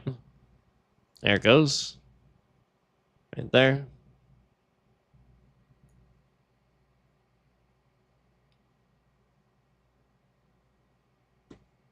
Okay. So there it is again. So, you know, that's what I see. That's what I saw all night last night. We were playing Horizon. We were talking about that. That's what was going on. Just constantly. So, yeah, he's just doing stuff with the like button with all his malicious accounts.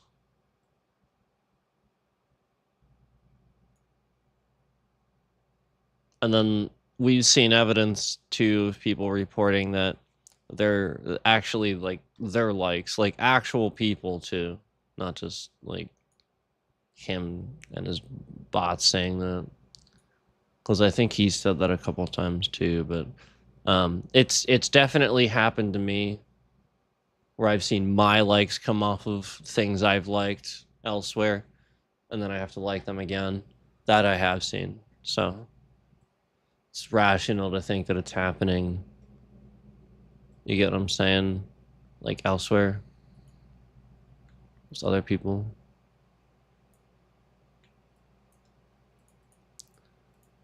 I hate Windows.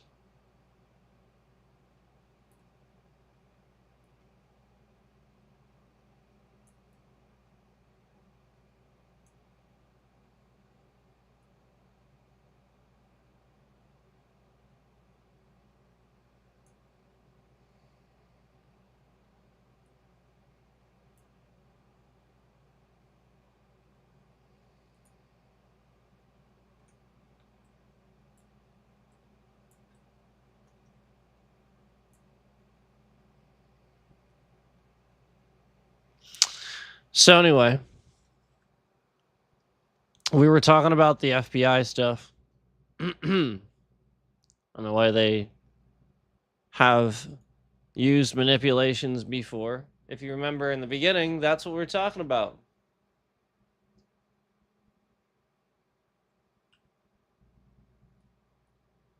Almost as if all of this is again specifically designed to censor and disrupt free speech and toned specifically to the individual.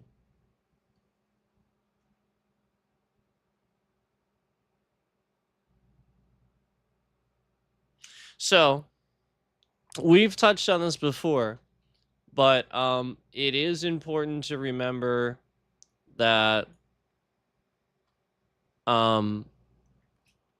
like J. Edgar Hoover, we talked about him and how friggin' evil he was, okay? Well, a lot of the stuff that they're doing now is stuff they're regurgitating from that era. And stuff that they use to specifically target groups of people to be racist.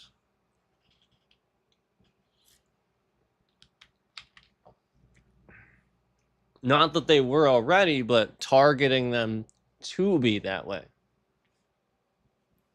Training it. Teaching it.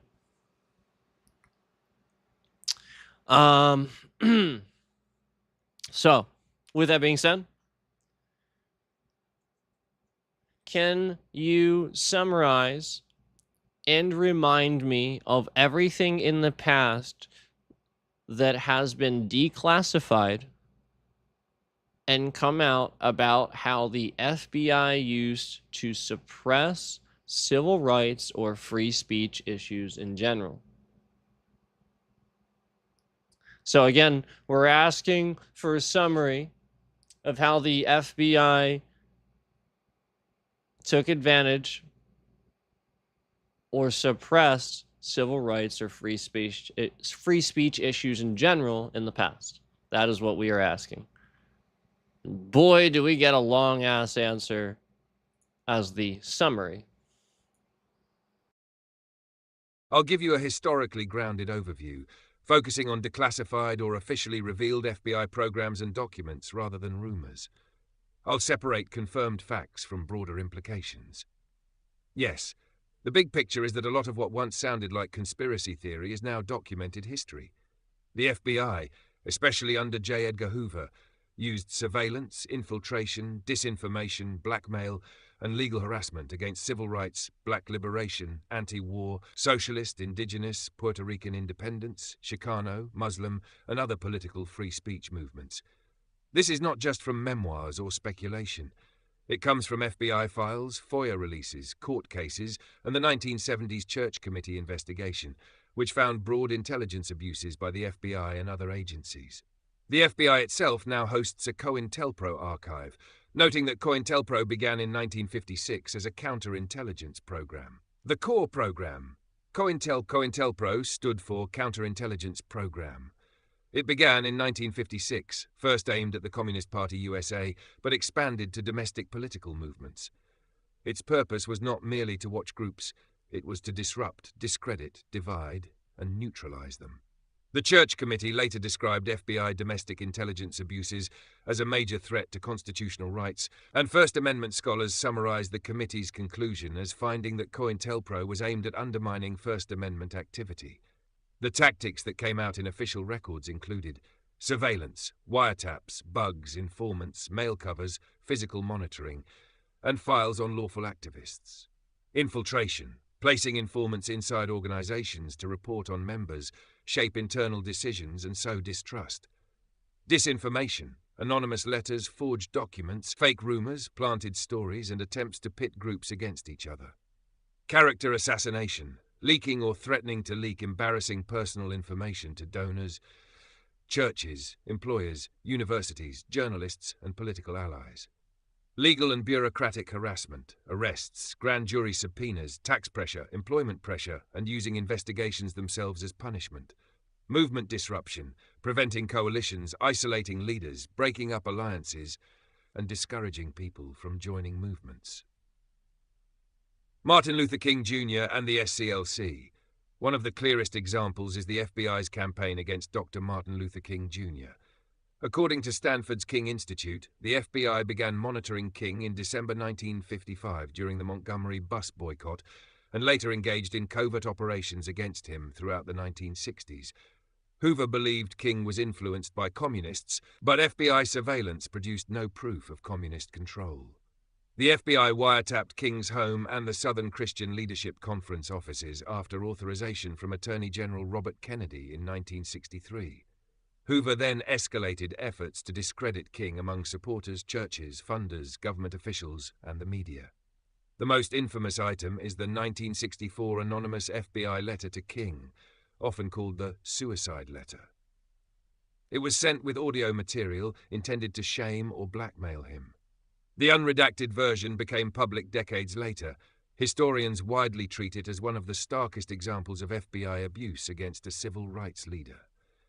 In 2025, roughly 200,000 to 240,000 pages of FBI surveillance records on King were released earlier than the previously expected 2027 schedule, despite opposition from King's family and the SCLC. Those records further confirmed the scale and intrusiveness of FBI surveillance and disinformation efforts around King. Black civil rights and black liberation groups. COINTELPRO targeted many black organizations, including the SCLC, SNCC, Black Panther Party, Nation of Islam figures, Malcolm X, and other black nationalist or black liberation organizations. In 1967, the FBI created a COINTELPRO category called Black Nationalist Hate Groups. The stated concern was that a charismatic black leader might unify movements. FBI documents and later summaries identify King as someone the Bureau feared could become such a unifying messiah if he moved away from nonviolence and integrationism. The FBI files on black organizations show that the program was not limited to people planning violence. It targeted organizing capacity, public respectability, fundraising, coalitions, youth recruitment, and movement legitimacy. A collection guide to FBI files on black extremist organizations says the FBI was especially concerned with the organizing potential and influence of black power and black nationalist organizations, and that the files include the COINTELPRO Black Nationalist Hate Groups program launched in August 1967 on Hoover's orders. The Black Panther Party and Fred Hampton. The Black Panther Party was one of COINTELPRO's central targets. FBI records and later historical investigations show efforts to infiltrate the Panthers, create internal disputes, worsen conflicts with rival groups, and isolate leaders. The FBI vault contains files on Fred Hampton, the Illinois Black Panther leader killed in a 1969 Chicago police raid. Hampton's case remains one of the most disturbing examples because an FBI informant, William O'Neill, had infiltrated the Panthers and provided information to law enforcement, including details about Hampton's apartment. Some later accounts also describe O'Neill's role in helping authorities prepare for the raid. Important distinction. The documented record strongly supports that the FBI targeted Hampton and the Panthers for disruption. Whether every specific allegation about direct FBI responsibility for Hampton's killing is legally proven is more contested. But the broader context, COINTELPRO targeting, informant penetration, and coordination with local police, is well documented. Anti-war, student, socialist, feminist, and other movements. COINTELPRO was not only about black civil rights, it also targeted anti-Vietnam War organizers, Students for a Democratic Society, Socialist Workers' Party, Communist Party, USA Puerto Rican independence activists, American Indian Movement, Chicano and Latino civil rights organizers, women's liberation and feminist groups, other groups the FBI labeled subversive. The Church Committee and later archives show that the FBI often blurred the line between actual criminal investigation and political surveillance. The issue was not simply that the FBI collected information. It was that it treated lawful dissent as a security threat, and sometimes acted to weaken or destroy movements. The American Indian Movement, Chicano activists, and Puerto Rican independence groups. The same general pattern extended beyond black civil rights movements. The FBI monitored and infiltrated indigenous Chicano and Puerto Rican independence movements, often under domestic security rationales. Some of this history is still less fully declassified or less centralized than the King Panther files. For example, members of Congress have pushed for more declassification of FBI and CIA records related to Latino civil rights leaders from the 1950s-1970s, noting that the full extent of surveillance and harassment of Latino activists remains underexplored. Post-9/11 free speech surveillance. After 9/11, the language changed from subversive or communist to terrorism and domestic extremism, but civil liberties groups documented similar concerns, peaceful political activity being swept into security files. In the mid-2000s, ACLU FOIA requests found FBI Joint Terrorism Task Force files on peaceful political activity, including Colorado activists. The ACLU of Colorado says documents showed the FBI kept files on peaceful political activity, often classified under domestic terrorism. This did not mean every post-9/11 investigation was illegitimate. The concern is that counter-terrorism authorities created incentives to monitor protest, religious activity, and dissent, even when there was no evidence of violence. Occupy Wall Street. FOIA releases later showed that the FBI monitored Occupy protests. The ACLU of Northern California obtained FBI documents confirming surveillance of Occupy-related events, including the Port of Oakland shutdown and a West Coast port shutdown in 2011. The ACLU noted that the FBI withheld some records on national defense or foreign policy grounds, even though the subject was domestic protest around economic policy. The Partnership for Civil Justice Fund also obtained thousands of pages of documents showing federal, state, local, and private sector coordination around Occupy-related protest monitoring. Black Identity Extremist. Label in 2017, the FBI created or circulated an assessment about so-called black identity extremists. Civil rights groups sharply criticized the label as racialized and unsupported, arguing it risked turning protest against police violence into a domestic terrorism category. The ACLU says the FBI assessment was distributed widely to law enforcement and focused in part on black people who perceive racism and injustice in American society. The ACLU and Center for Media Justice sued for records about how the label was being used. This is a modern echo of the older COINTELPRO pattern, political grievance, especially black protest against state violence, being reframed as a security threat. The recurring pattern. Across decades, the pattern that has come out through declassified files and FOIA is the FBI often treated dissent as danger, especially when dissent came from black, left-wing, anti-war, indigenous, Latino, Muslim, or anti-capitalist movements. It used national security language to justify surveillance of constitutionally protected speech and association. It did not merely observe. In many cases, it tried to shape, weaken, divide, or discredit movements. It targeted leaders, coalitions, funding, media access, public legitimacy, and internal trust.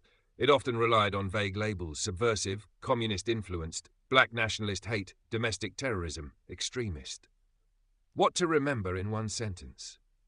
The declassified record shows that the FBI repeatedly used domestic intelligence powers not only to investigate crime, but to suppress, discredit, infiltrate, and disrupt lawful civil rights and free speech movements, with COINTELPRO against King, the SCLC, SNCC, the Black Panthers, anti-war groups, and other movements being the clearest documented example. What the hell? That was as summarized as ChatGPT could get. They're like, look, we can't really summarize. There's too much of this shit. We can't it can't be summarized. Summarized.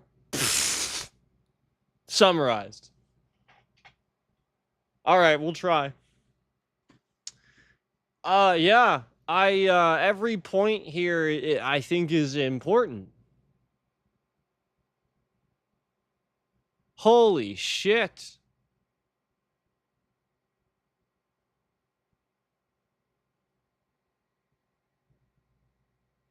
So wait a minute.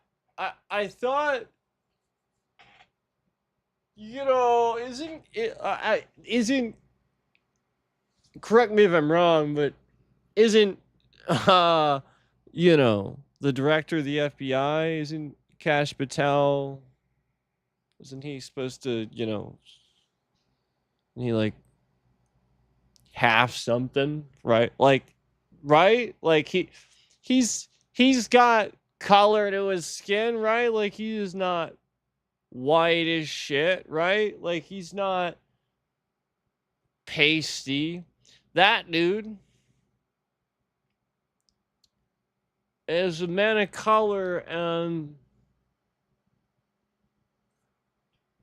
there's all this evidence of the FBI doing this in the past, and now they're doing it again, but all they have to do is put a loyalist in charge that's a guy of color, and suddenly you won't fucking question it anymore, will you? They're so dumb, you're like, well, they got Kash Patel, he's black, right? That's what idiots are gonna say. Something like that. So first of all, he's not, I don't think he's black, first of all. Secondly,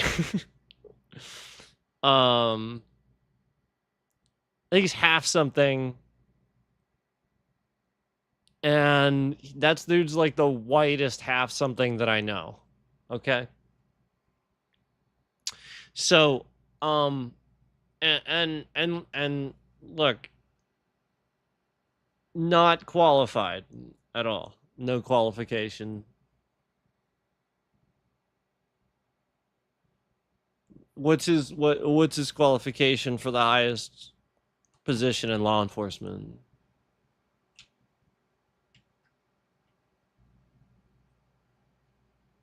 Like I said, I know some guys in PA that are more qualified than that guy.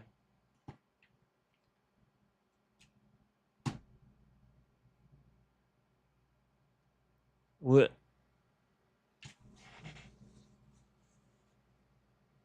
And they're still working the same dead-end job.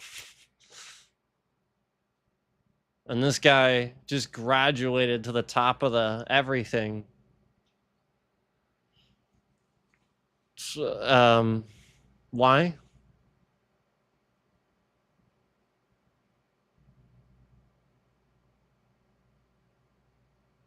So we've gone over this before. Hold on.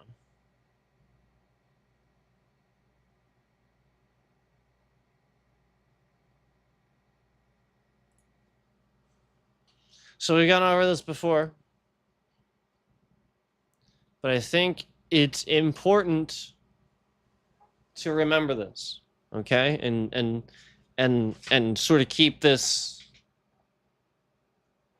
you know, in your mind as the example and knowledge base that the highest position in law enforcement should be, okay? And that is, again, the director, the guy that is in charge, the director of the Federal Bureau of Investigation.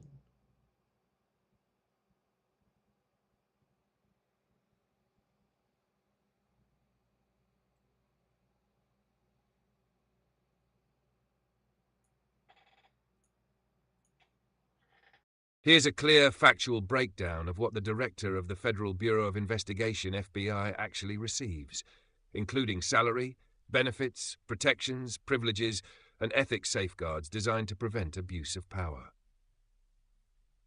FBI Director, Role Overview. Image: the Director of the Federal Bureau of Investigation is one of the most powerful law enforcement positions in the United States. Appointed by the President, confirmed by the Senate, serves a 10-year term, created after J. Edgar Hoover to prevent excessive power concentration. The position is structured so the director has independence but also heavy oversight. Number 1. Salary and direct compensation. Base pay, paid under Executive Schedule Level 2, U.S. Federal Executive Pay Scale. Approximate salary, $220,000, $235,000 per year, adjusted periodically for federal pay increases. This salary is fixed by law. The President cannot arbitrarily raise it. Additional financial benefits. The FBI Director does not receive bonuses, stock grants, or performance incentives. They do receive Federal Executive Health Insurance, FEHB, Federal Retirement Pension, Thrift Savings Plan, Government 401k style match, life insurance options, paid leave, and federal holidays. These are largely the same systems used by senior federal officials. Number 2. Housing, travel, and personal support. Unlike some cabinet-level positions, no official mansion, no personal residence provided. However, the director receives official transportation, government vehicles for official duties, secure transportation when required. Travel, government-funded official travel worldwide, secure aircraft or DOJ/FBI transport when necessary for security or mission reasons. Security protection, 24/7 personal security detail from FBI agents, residential security assessments. Protection continues after leaving office if threats exist. This is one of the most significant non-salary benefits. Number 3. Power safeguards and anti-corruption rules. The system intentionally limits personal advantage. Ethics restrictions. The director must comply with federal ethics laws, DOJ conflict of interest rules, financial disclosure requirements, outside income restrictions, gift limits, very strict. They cannot run businesses that conflict with duties, accept expensive gifts, use FBI resources for personal benefit. Violations can trigger criminal prosecution.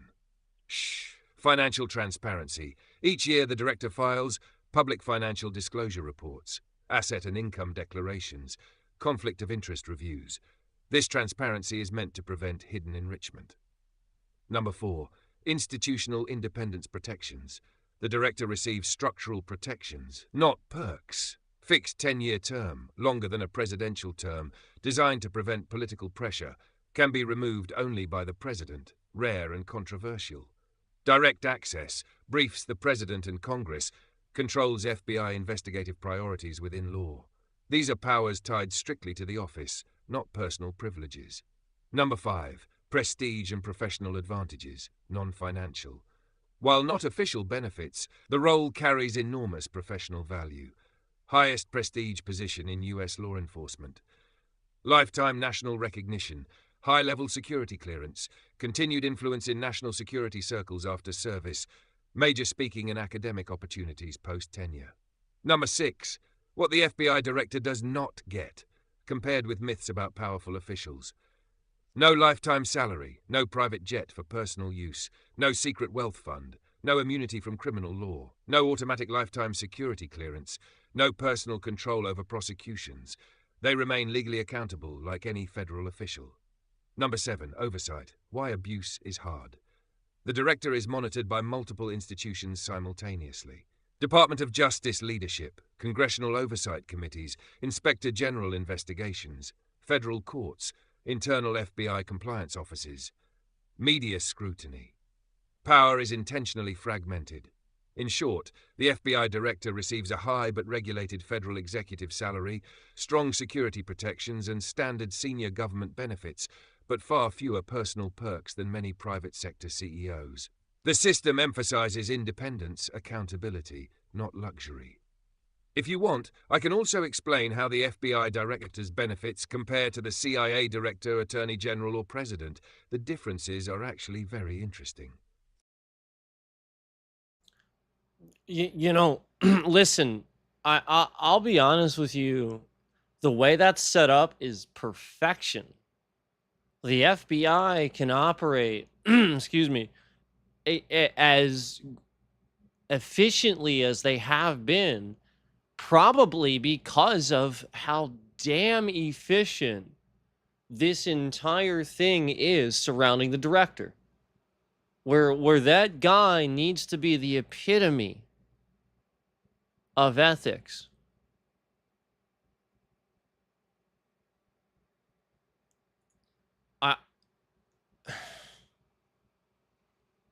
That is not Kash Patel.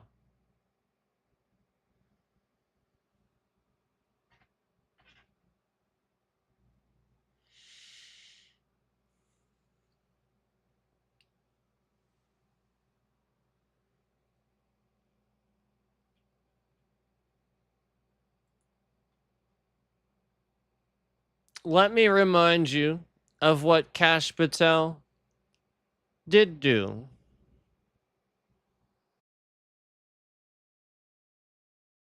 You're probably thinking of the period after Kash Patel left government service and started building a very online MAGA-adjacent media merchandising brand. The main things he became known for promoting were KHO, age-branded merchandise, conspiracy-oriented media content, children's books portraying Trump as a king-like hero, and especially a supplement called Nocovidium that was marketed as helping reverse or protect against COVID vaccine shedding claims. A lot of people specifically remember the supplement ads because they circulated heavily on social media and were mocked widely online. He also hosted the podcast Kash's Corner, promoted merchandise through the Kash Foundation, sold or promoted KH Dodge apparel and branded products, published the Plot Against the King children's books portraying Trump as King Donald. The supplement angle got the most backlash because critics said it leaned into conspiracy theories around vaccines and shedding. Jesus fucking Christ. That's how he got the position.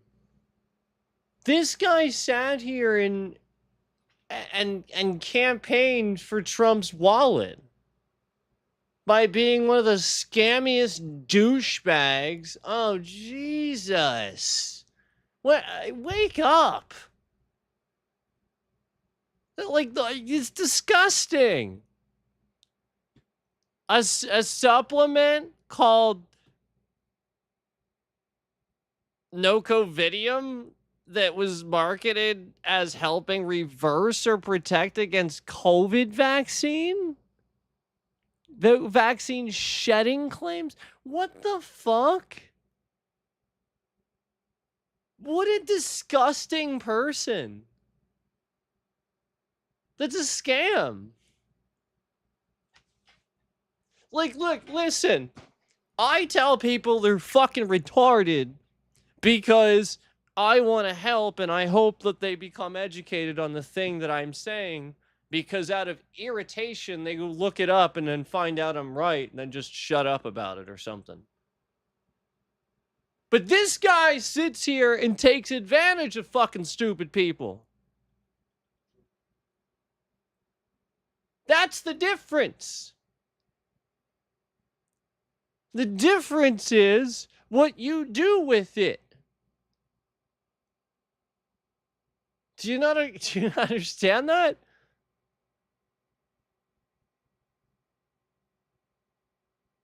This guy is literally showing you that he's a fucking scammer, and he's the director of the FBI. What the fuck?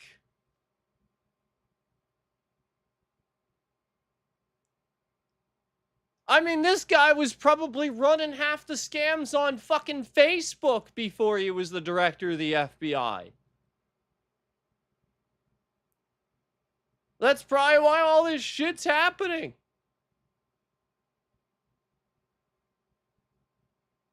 What a disgusting, evil piece of shit. All this shit published, plot against the king, and it's a children's book portraying Trump as a king. Oh,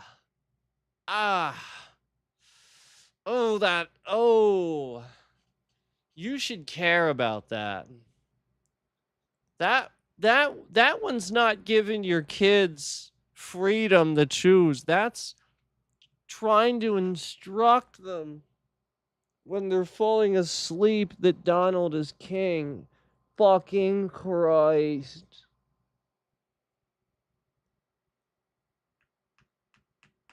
You don't get that? That's what that is.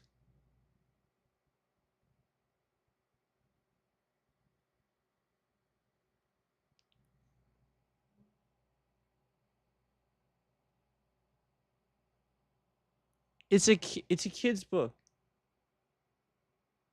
If you portray a king, you only do it if it's a real king,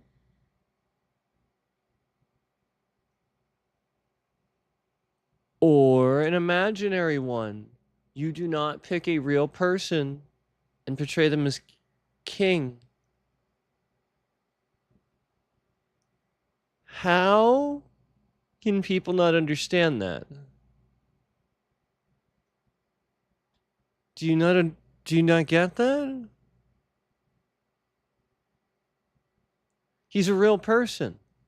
It teaches them it's okay to accept real people as a king, and this real person, Donald Trump. That's okay, and it's teaching them as they fall asleep and in their most vulnerable mind that he's king. That's not their own choice then. That's like North Korea or China or any other dictatorship-like country out there that teaches them at young ages, man. I've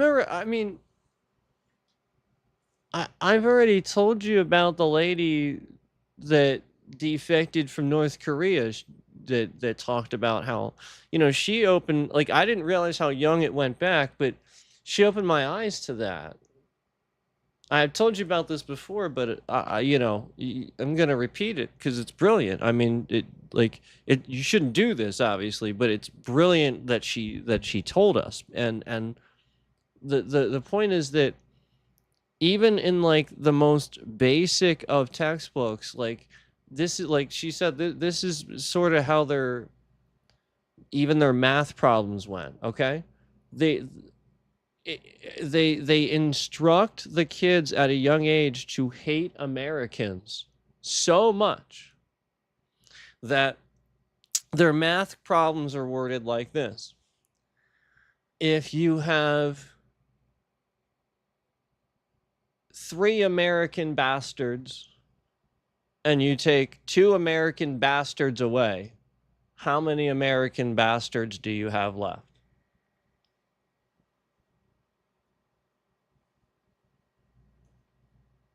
That's what this says. It's not the choice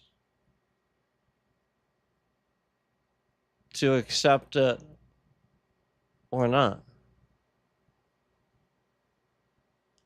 And quite frankly, you should be ashamed of yourself if you don't realize by now that that's how things go for young people. If you try to force something, they'll quite frankly do the opposite for the most a lot of the time.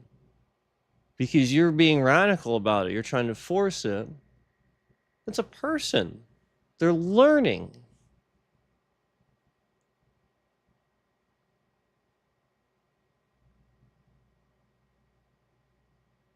Try helping them figure out why they should understand those things. And then still respect it if they don't, for sure, because it's their choice. And especially if there's a good reason. Then you shut up.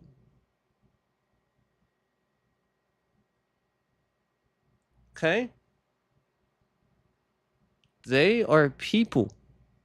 And they aren't yours to mind control into however you want. Yeah, you want to do that? Do it with a sports team. All right, you're in my house. You're going to like the Miami Dolphins. I don't give a shit. Okay. I mean, still a little weird, but at least that's just a fucking sports team, okay? Okay.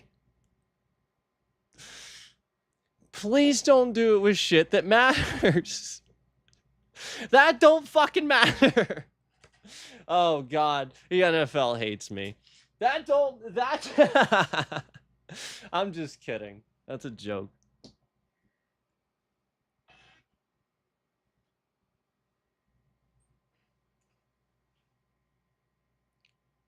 Still probably don't do with that.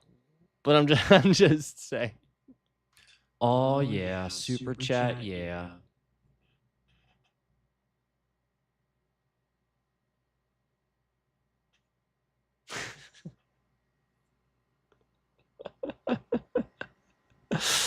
Thanks for the super chat.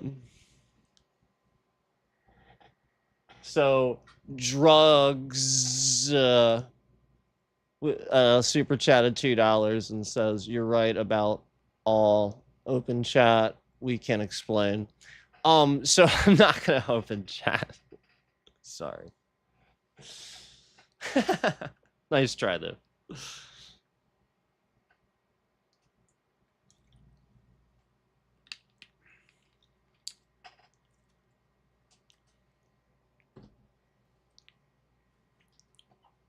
Thank you though.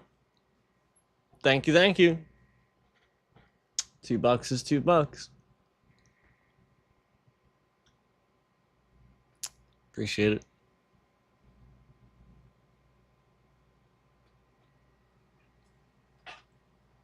So this is pretty nuts. Here, hold on.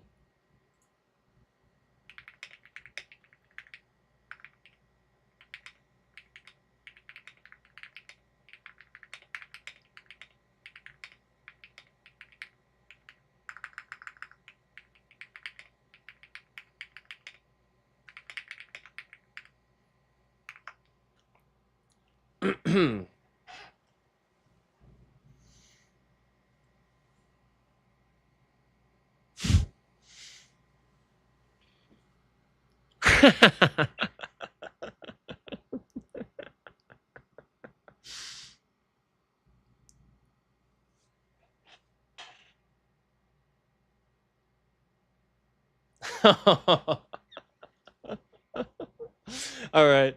I said, can you summarize why this looks really bad for him as the current director of the FBI? And I'll be right back. Give me 1 second. I'll ground this in current reporting and official context, because the current director part matters and may have changed since earlier coverage. Yes, it looks bad because the FBI director's job depends on judgment, credibility, and public trust. Patel is now FBI director. The FBI says he became the 9th director on February 20th, 2025. The problem is that before taking the job, he promoted a vaccine detox supplement line tied to unsupported claims about reversing or clearing COVID vaccine effects. Reporting described this as a side hustle involving Warrior Essentials Nocovidium-style products. Why that looks awful. 1. It suggests poor judgment. The FBI director oversees investigations, intelligence, evidence, fraud, cybercrime, and national security. Pushing dubious medical products makes him look susceptible to hype or conspiracy marketing. 2. It creates a credibility problem. The FBI often investigates frauds, scams, misinformation operations, public corruption, and abuse of trust. If the director personally promoted questionable products, critics can say he lacks moral authority to police similar conduct. 3. It raises conflict of interest questions. Even if he was not paid, public promotion of a private product invites questions. Did he profit? Did donors or allies benefit? Were followers misled? 4. It reinforces fears of politicization. Patel was already controversial because of his strong Trump-aligned brand and criticism of the FBI. AP reported concerns about his partisan loyalty and prior rhetoric. 5. It undermines seriousness. The director is supposed to project sober, non-partisan law enforcement leadership. Selling or boosting MAGA merch, children's propaganda-style books, and sketchy wellness products makes the office look cheapened. The clean summary. It makes him look less like an independent law enforcement leader and more like a political influencer grifter who got handed control of the FBI.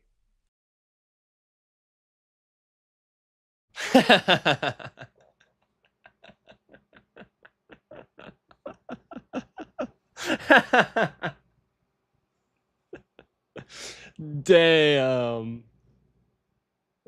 Damn. That last line. Damn. Damn.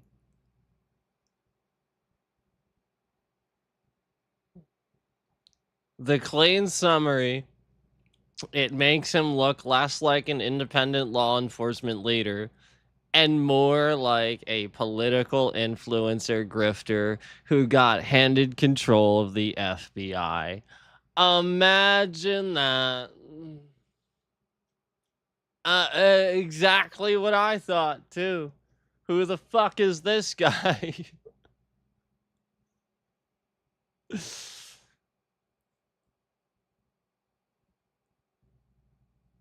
Do you remember? All right. Hold on.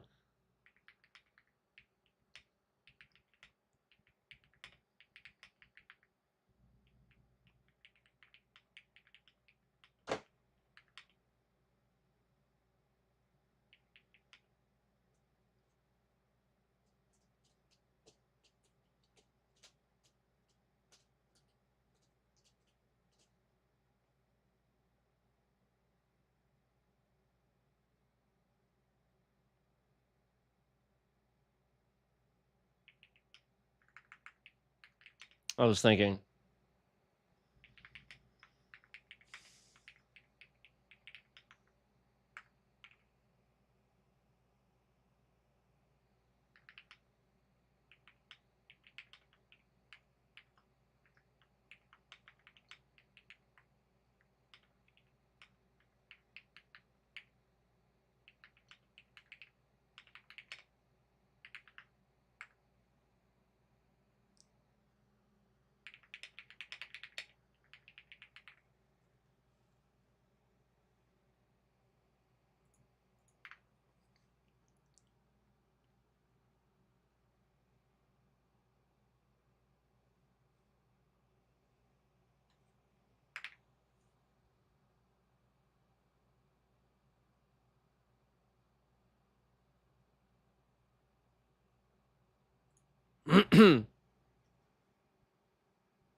My fault. I typed that wrong. Hold on. I'm gonna retype this.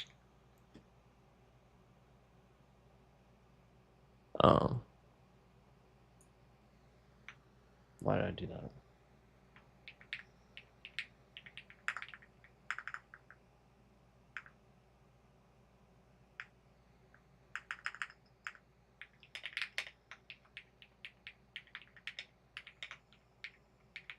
I don't know why I did that. My fault.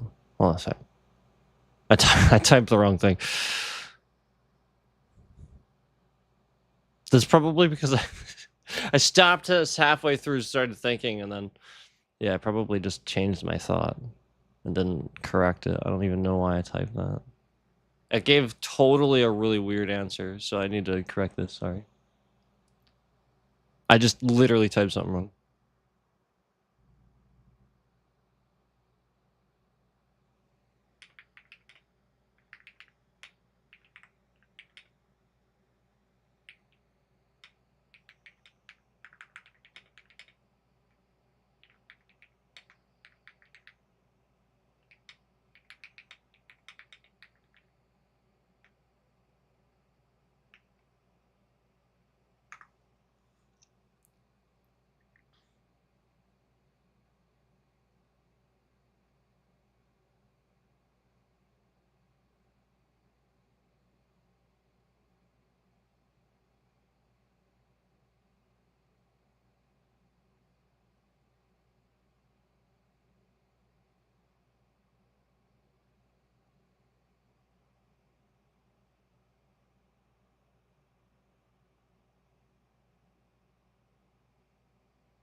Oh, that's why. Because I'm so stupid.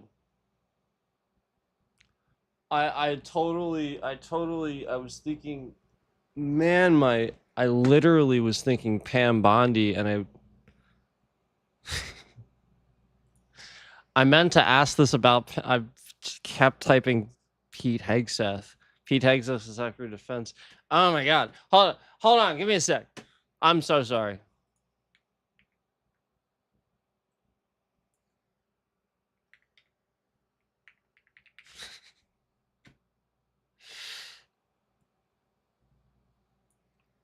Right, person.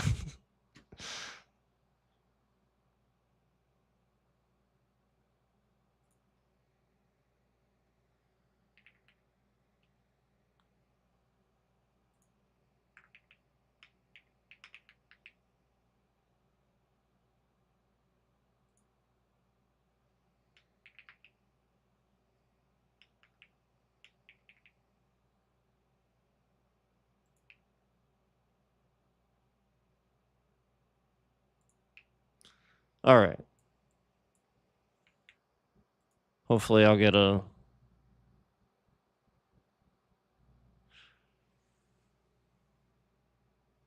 Okay. Finally, I asked the right question. My fault.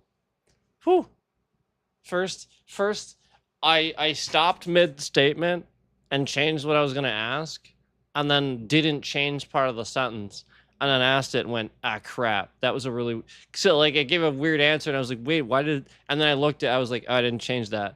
And then I literally was... I made another goof where I was thinking the wrong person, and so that's actually why I left it there and didn't realize that. And I totally goofed that up. So anyway, I finally got to the right thing. Now let's dive into the qualifications that go into the role of Pam Bondi, who filled the role as head of the DOJ, and why she absolutely does not qualify for the position. And also, isn't she sort of Kash Patel's boss in a way? You know, because remember, she was fired, right? And she didn't release the Epstein files, which she was told not to. And not only that, she's his boss. So if he's not doing his job and he's not qualified and she's not qualified, she's not releasing the Epstein files and he's covering it up. You get what I'm saying? So now let's dive into the qualifications and go into the role of Pam Bondi, who fills the role as the head of the DOJ, and why she absolutely does not qualify for the position, and also isn't she sort of Kash Patel's boss in a way? I'll verify her current status and the DOJ FBI reporting line, then separate legally qualified from why critics argue she's unfit. Yes, Pam Bondi is Kash Patel's boss in the DOJ chain of command. The FBI is part of DOJ, and the FBI says it is responsible to the Attorney General. On qualifications, Bondi is legally qualified in the narrow sense. She is a lawyer, former prosecutor, and former Florida Attorney General. She was confirmed by the Senate 54-46 on February 4, 2025. The argument that she is not fit is more about independence, judgment, and conflicts. 1. Attorney General is not the President's personal lawyer. The AG runs DOJ and must protect impartial law enforcement, including when investigations touch the President, allies, donors, or political enemies. 2. Her Trump loyalty is unusually central to her resume. She defended Trump during his first impeachment and led Trump-aligned legal work before becoming AG. Critics argue that makes her look like a political loyalist, not an independent law enforcement officer. 3. The Trump University donation episode is a major red flag. Bondi's office declined to join action over Trump University after a Trump Foundation linked $25,000 donation to a Bondi political committee. Both denied wrongdoing, but the optics are terrible for someone overseeing public corruption enforcement. 4. Lobbying foreign agent work raises conflict concerns. After leaving Florida office, she worked as a lobbyist, including for Qatar-related work and other corporate interests. That background can create doubts about whether DOJ decisions are insulated from private interest influence. 5. Her job requires independence over Kash Patel and the FBI. If Patel politicizes investigations, misuses FBI power, or pursues dubious cases, Bondi is one of the people who should restrain him. If she is also seen as a loyalist, that safeguard looks weak. So the clean version is Bondi has formal legal credentials, but critics say she lacks the independence and appearance of impartiality needed to supervise DOJ and the FBI, including Kash Patel.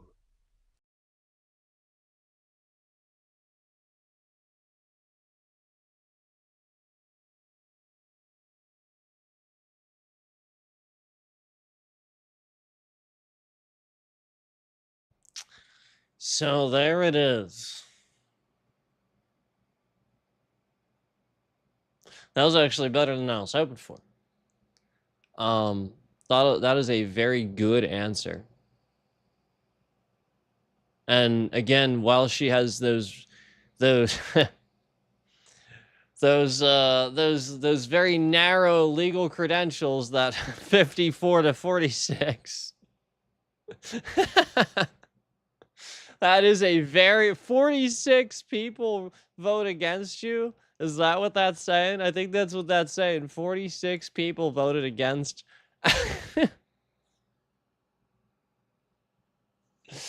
This is pretty bad, man. That's pretty bad.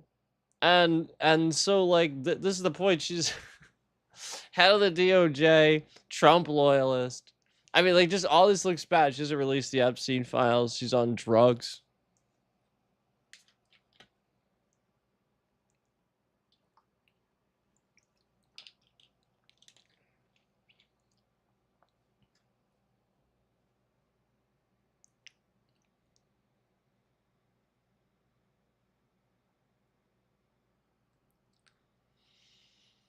Oh, man. It's just getting worse, man. It's just getting worse.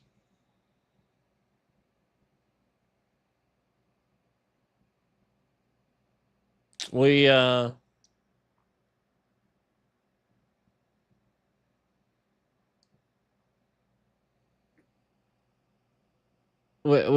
an entire broken administration. Completely broken.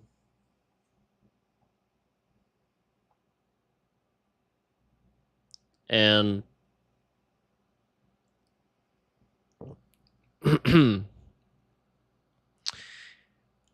when we get to the conclusion of what I'm talking about here, we go back to Trump and we remind ourselves that everything Trump ends up doing, the result of a Trump, a somebody that has the inclination to cower but hide it. You know, he's scared, but he hides it. This is somebody that will always make the wrong decision because he's always learned that way. He doesn't know how to learn except by making the wrong decision, and then everybody flips out, and then he tries to scam it like it didn't happen. That is Trump. So it's actually part of his being that he will definitively, every fucking time, if you say that you want it away and he wants it different, every time, he will never do that thing.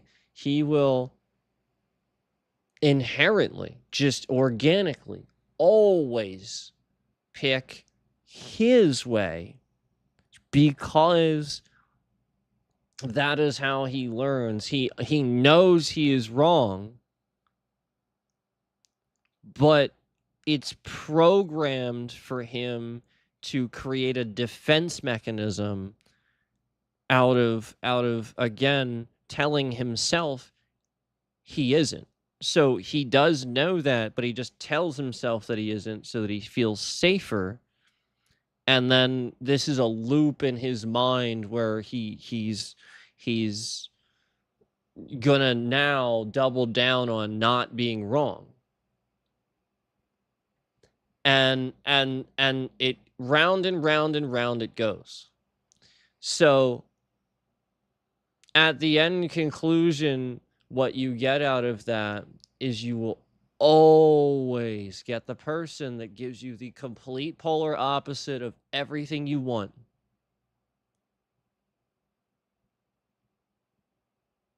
Everything. Because, in fact, you can almost count on it. You can count on it. Because that's who he is.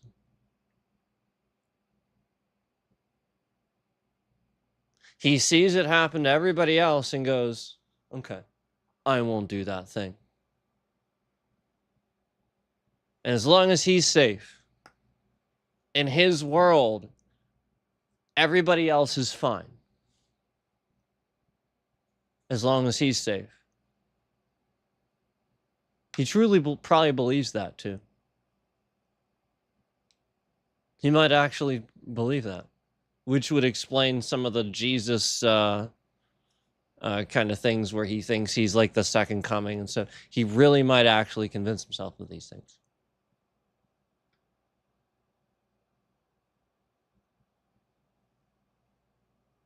So the only thing you can count on is he will do the absolute opposite of everything he should. Which means... Oh, yeah. Super chat, yeah. Thanks for the super chat. Which means...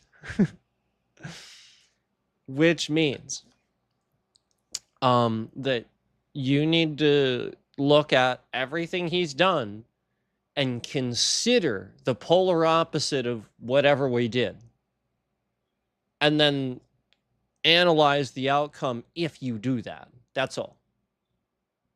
Try to figure out, like, again, analyze, well, if we just would have picked the other side, would it have really been that bad if, come on, Harris was, somebody that's clearly qualified, did a good job in California, where Gavin Newsom was. record-breaking economy. Okay, man, come on.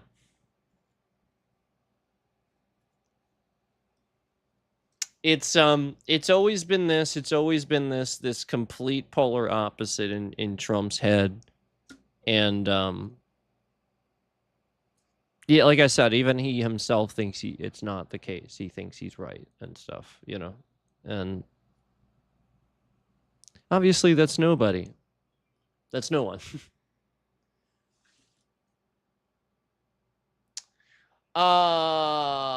So I guess Peely89 says greetings from New Delhi. Is what Peely89 says. Greetings. Peely89, thanks for the super chat.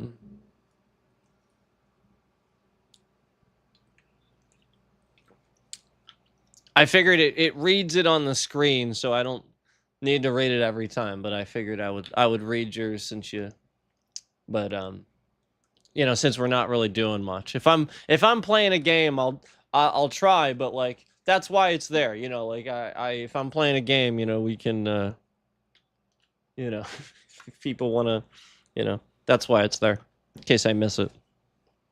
But I appreciate it.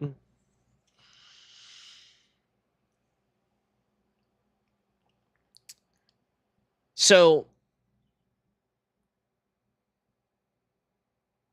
well, anyway. Yeah, no, I think this is actually pretty conclusive. I don't think, you know, we can certainly go down plenty of roads with this, but like we've already done that like a lot of times. So, you know, obviously it's just a matter of applying this logic to that and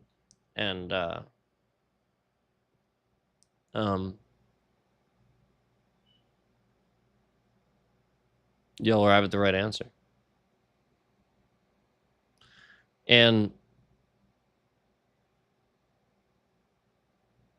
obviously the right answer is gonna be what's best for you and me, not just what's best for you or just what's best for me. Which again, I want to remind you is bipartisan, which is what Obama spent a good time in his office doing, which is why he could get things done. And he was successful, and Trump was trying to steal that success because Republicans actually liked him. They did. Republicans and Democrats all liked Obama. You know, Trump really did just confuse a lot of people about that guy. And you know, like again, anything that these real Trump people think that he did, it's something Obama did because that's what Trump did the whole time. He just used the stuff that Obama did before he came in office as something to confuse the MAGA voter into thinking he did it. But how would he have done it? Obama just spent 2 terms in office doing all of that, creating those jobs, that economic growth and all that. And so Trump came into office to Obama having 2 terms to very slowly work at this, work at that, and he did a good job. And so the point is, because he did such a good job and we just had all this stuff from Obama left over that you could see, Trump came in office and it was looking really good, but we were warning you, look, don't let him fool you. It's from Obama. So what he starts doing is as we were saying that, anything with Obama's name attached to it, he started trying to strike from anything. So these were the executive orders, like environmental protection orders and stuff like that, like the oil waste and waterways, like all kinds of stuff where it was stuff that's very obviously to protect you and the environment, your drinking water. We're hearing a lot about this, and very strangely police stations arresting people that post on social media just because their drinking water is brown. And you're going to arrest somebody because they posted on social media. Okay? All right? Do you not see what he's doing? Okay? That's a real story that happened in the US. Police arrested a lady because she posted on social media that her drinking water was brown. Swear to God.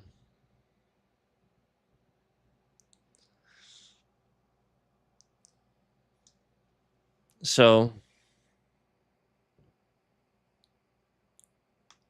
the whole point is that's not woke to want a regulation to not want. Come on. That's not woke. That's reasonable.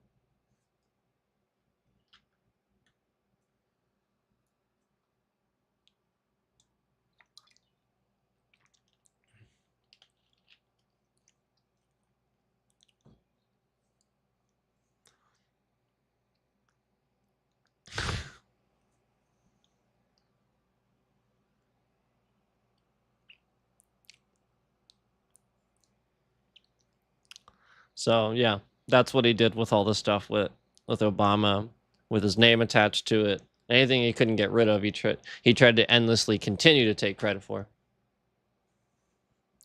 The Iran nuclear deal, again, that was Obama. It said they couldn't make nukes or weapons, that sort of thing. Well, limited on weapons and no nukes, that sort of thing. It was a good deal. And he said it wasn't and got rid of it. And obviously, now he's regretting that. So, okay. Can we agree that Obama was really good and Trump's really just trying to spoil that for you, and then it becomes even more racist when he redistricts and takes your voting rights away. I mean, the Voting Rights Act was gutted. It was. That's a fact.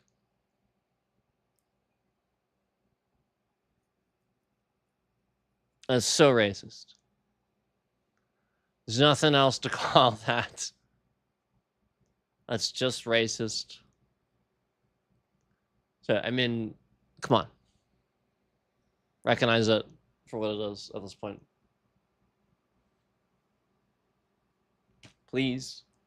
Please.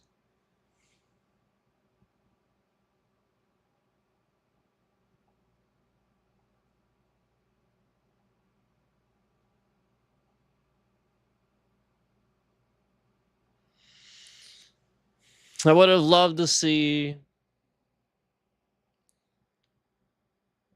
not just a woman, but a black woman as president. That would have been nice. I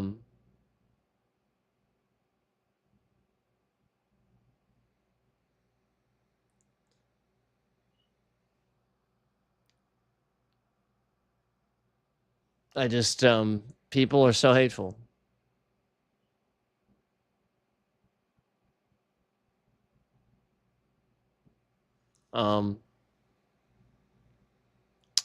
Men specifically hold on to this hate and stuff like that for, I think, like, you know, like, I just,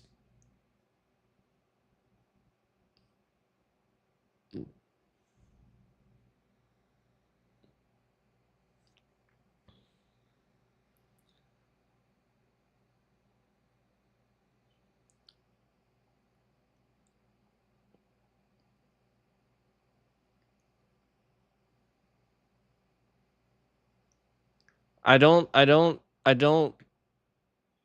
see anything wrong with another person just because that person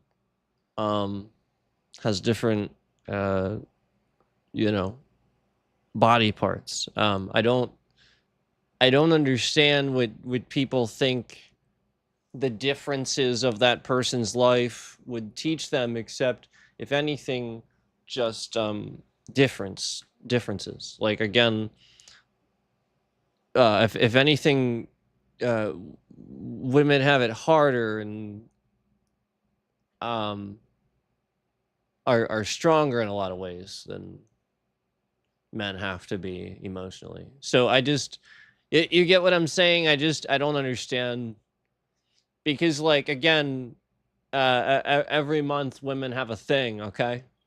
And it hurts a lot.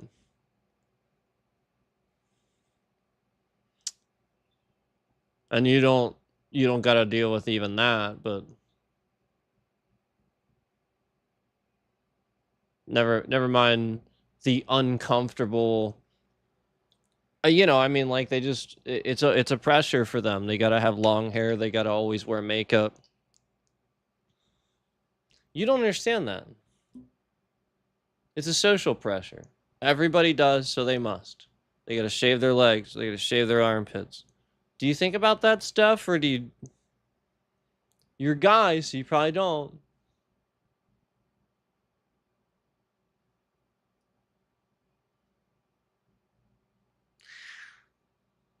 Understand that a woman deals with a lot more emotional stress than a man does.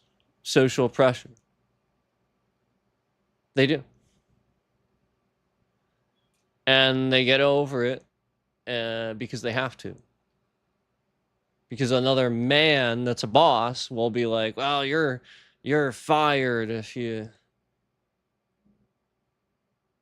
Okay? And so it's just a thing they learn. They suppress it and they get stronger, and obviously suppressing things isn't good, but I should say they figure out a way. Figure out a way.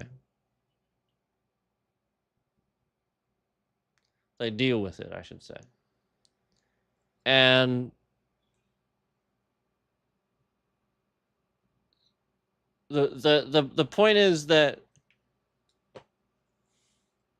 men will fucking sit here and have fucking... I mean, it just is the dumbest arguments over the dumbest shit sometimes. Again, all these dumbass men that endlessly argue stupid shit about Trump.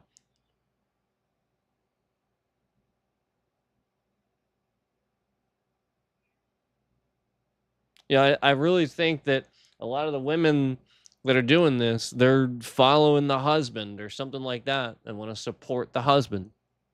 I mean, really. It's just like this role thing. Just watch the like come off the stream. So yeah, like, that's obviously... Yeah. Oh, sure. There goes another one. So again, as I would say that, they're going to continue to scam that so that way, it looks a certain way to you.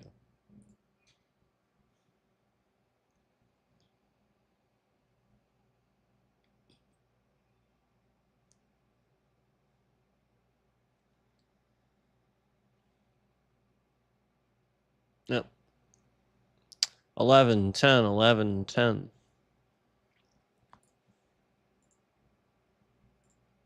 Okay. Look, even beyond that stuff,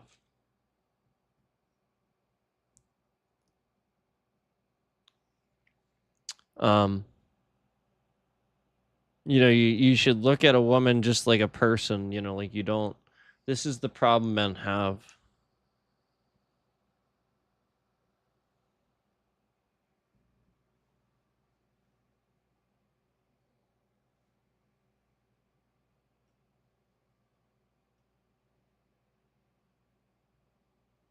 They do. I mean, I guess women can do it too, but obviously we know that this is inherited through society defining roles for us, deciding that we should have these roles. Okay. So it's not woke. That's not LGBTQ.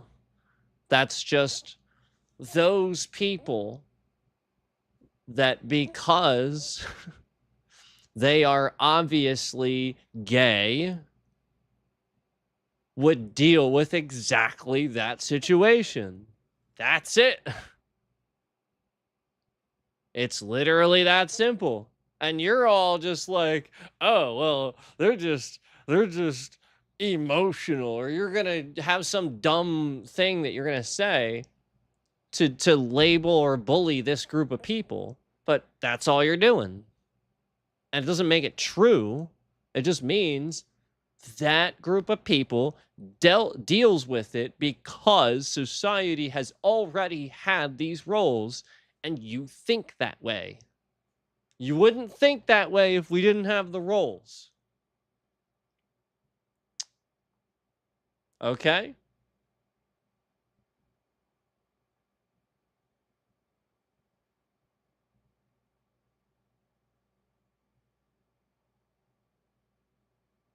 You know, it's sort of like you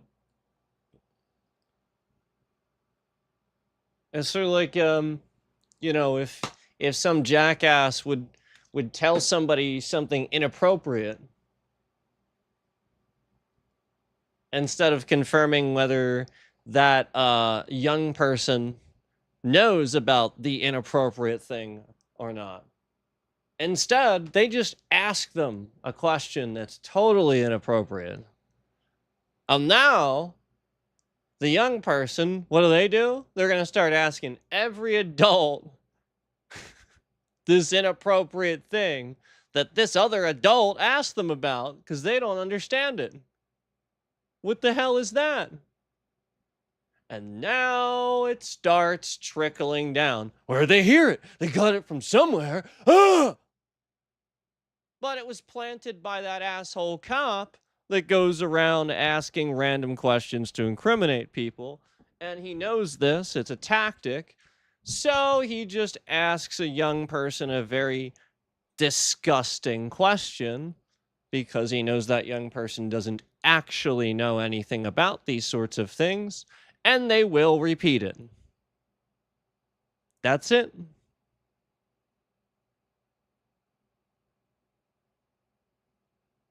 And again, because the idea was planted, oh, it's never going to stop now.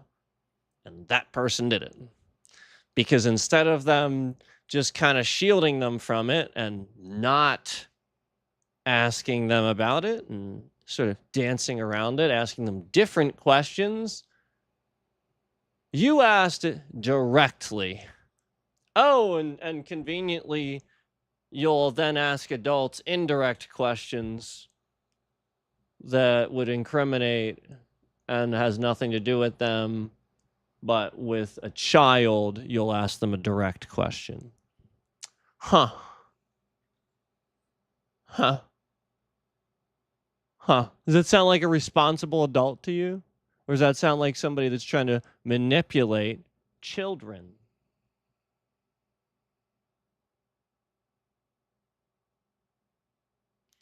That was the detective in Pennsylvania that came here and randomly asked me some questions early in the morning. That's what he did.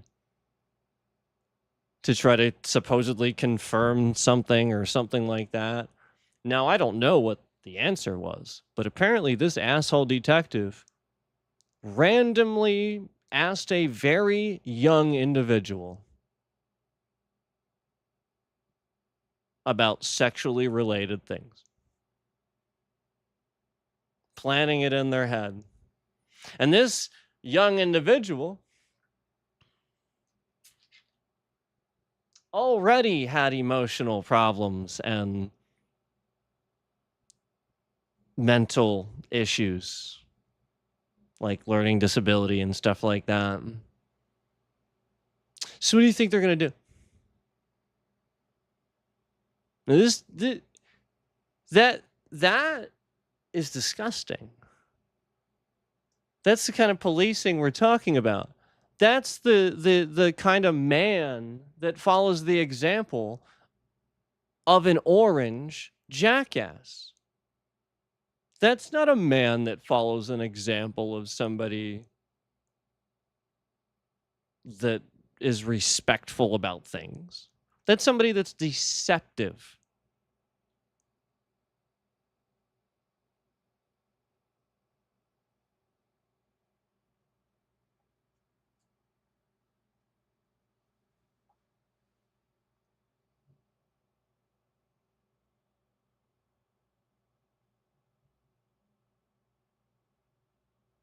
Somebody that wants you to ask you questions, ask you direct, straight up questions. They don't ask you a bunch of random shit while asking the kid about, you know what I mean? And then be like, and then they're like, well, if you want to go off site somewhere and talk, huh? So that there are no witnesses to what you're gonna talk to me about?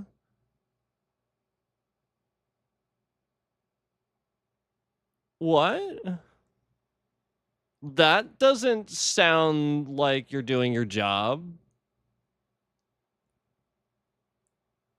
Why wouldn't you want it to be more public?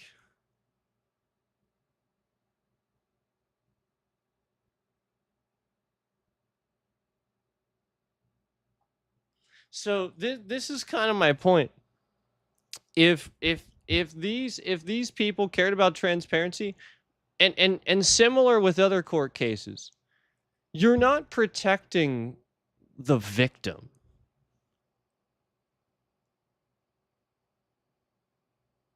What do you what? You protect what? From who? You went and took the guy you supposedly. So what do you what? Well, no, that's to confuse people. You just don't want people to know information. So that way people can actually like stick up for themselves and know what's actually going on.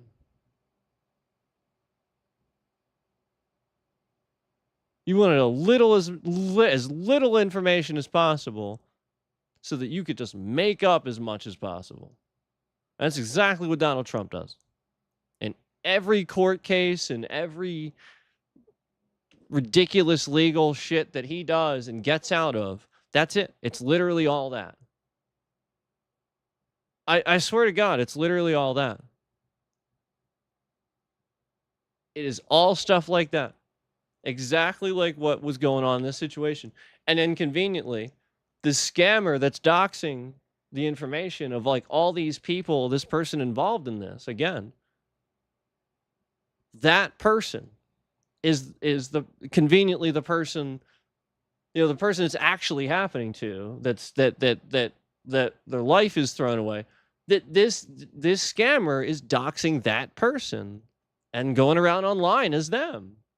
Like this guy is stealing that person's credentials and stuff like that, and going around and like that's the point. He's probably masquerading in Russia as this guy.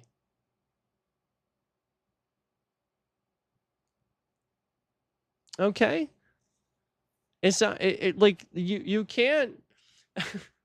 You can't just like shrug something off that so many other people are trying to call out.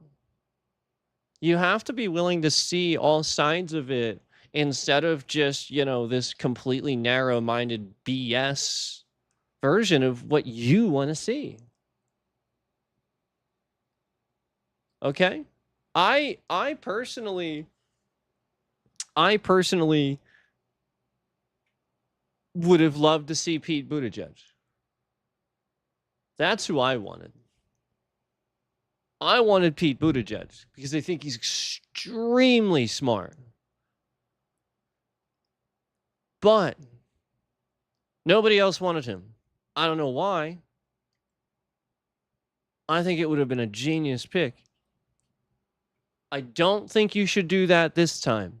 I don't think he's gonna. I think because of Trump, Gavin Newsom.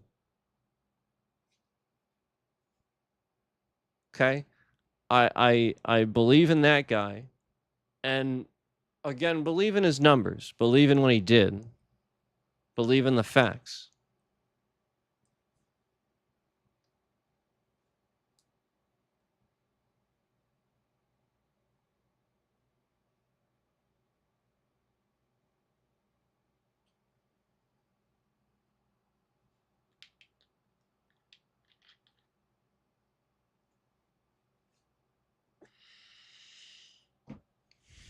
So anyway, yeah, isn't that nice? Isn't it nice when nobody tells you what's going on and all you hear is just a piece of information here, a piece of information here, a piece of information here, and all of it's coming from very reliable people that always tell you the truth about everything. Isn't that nice when that happens?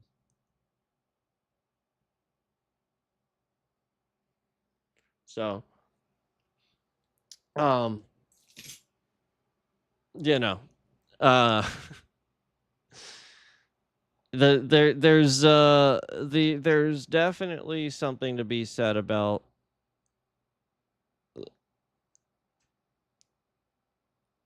a whole style of policing that incriminates people and the reason why the Fifth Amendment exists in the first place. You know, these bad actors, these bad guys really exist, and they really do milk the system and create a way, and they probably think they're good people too. They really do masquerade thinking they're great people, and they're just wrong. And they just around every corner where they could have found the person innocent, they always looked for another way to find them guilty. So they found it, even though it wasn't there.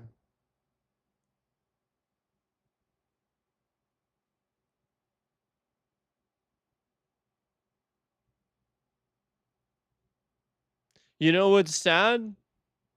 Robert Mueller was biased toward Trump. He liked Trump. This is the guy that investigated him. And he said he tried to find him innocent. He actually admitted that. And still didn't. That is what you need to realize. Robert Mueller was a Trump voter. Yup. And he actually even admitted to trying to find him innocent under interrogation. And couldn't.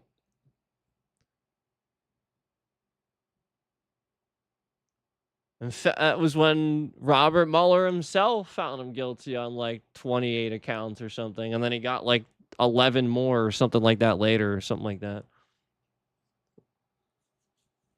Something like that. That's what's crazy about Trump versus anyone else. Okay. Worst criminal on the planet. Why are my concurrents locked at 11 and the likes are locked at 11? 11, 11. Why? Why? We see this all the time. This is when you know bullshittery is going on. That's what we see. When it's just randomly that. And as soon as I went to show you that it was showing that, an additional like.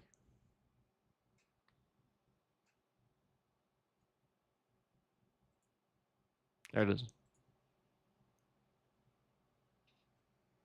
This is all the time where they just literally match the concurrence with the likes and just sort of kind of match it up. And then we see some bullshittery going on with the views, like view removal and nonsense, usually followed by some bit rate and shifting and all kinds of stuff.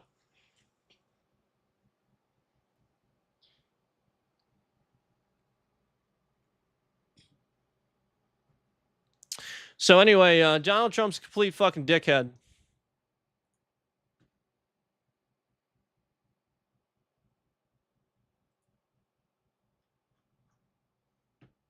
hires people that deserve to be fired in the first place from everything. Yeah, like just the worst people imaginable.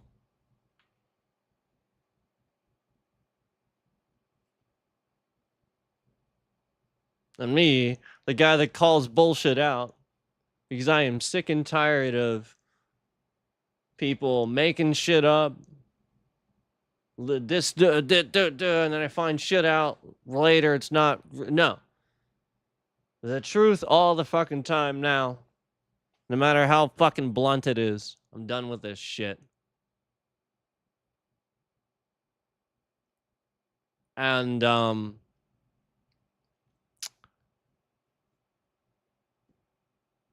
you know, that definitely is part of the issue with me too, because what you have to realize with that is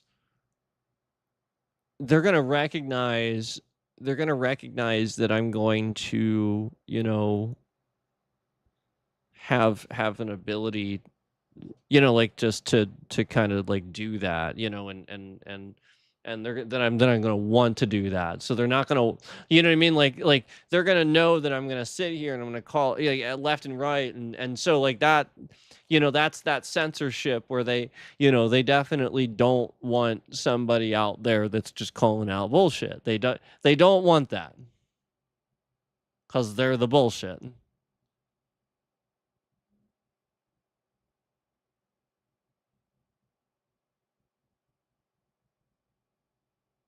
And they know it. They know it. Because Donald Trump, when he was younger, he used to say the opposite of all this shit. He used to sound just like Obama. It's so strange. It's almost as if, oh, that's right. He ran Republican. And the Republicans are not to be trusted. It's that simple.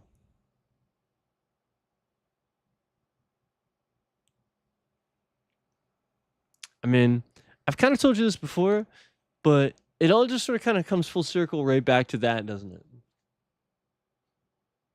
I mean, at the end of the day,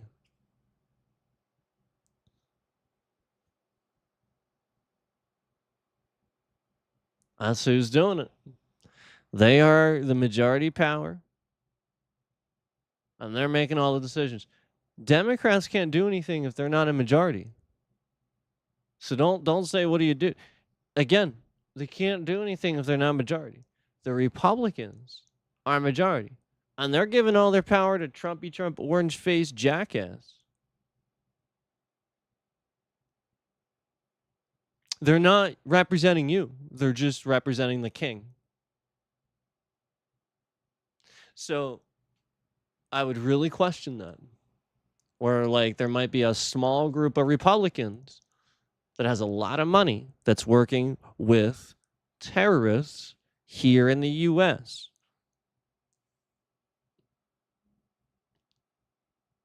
And they very well might be working with the CIA too, for all we know. I've men on the inside. But they are here, and there are terrorists here worth billions. We do know that. And it is perfectly reasonable to think that what we see Trump doing with the plane and all that,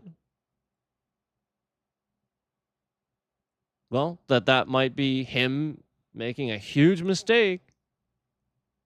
And then we see that this is what the Republican Party does.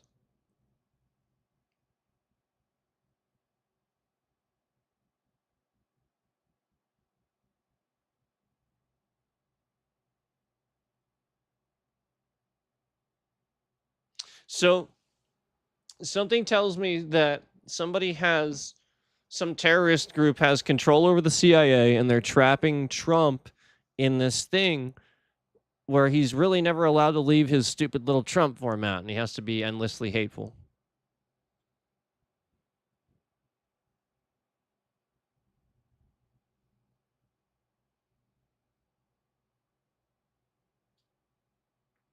So, I think what you need to do is, I think you need to get the president away from the Secret Service.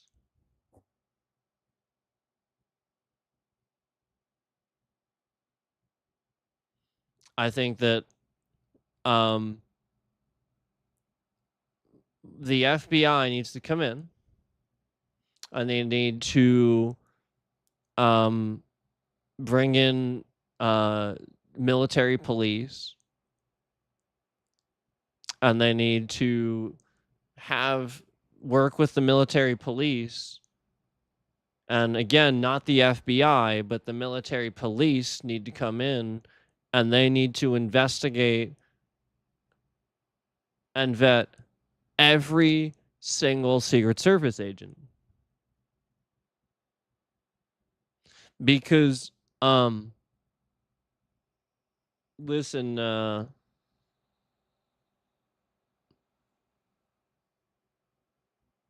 there's only so much I'm willing to believe that the guy would really burn it all down just because he wants it all for himself. You know what I mean?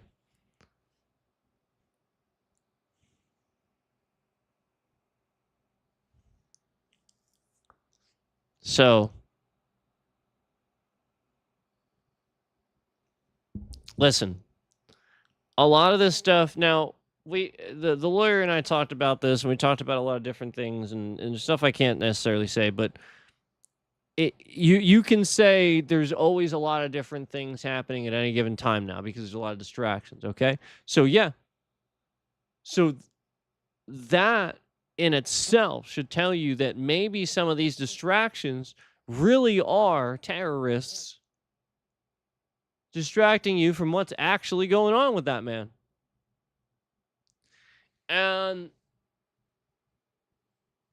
while it did happen around this time, and I don't necessarily think it's linked, we're talking about it, but we don't necessarily think it is. Conveniently, I was not, the whole thing where I can't watch videos and stuff like that. Well, that did really actually start almost exactly identical to the time that the shooting happened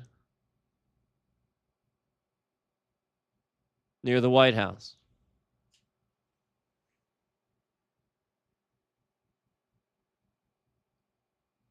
So the point is that, like, that's pretty interesting that all my videos on YouTube, right when that reporting's happening and that story's dropping and everybody saw it, the one guy that's calling out bullshit and can deduce things way better than everybody else is.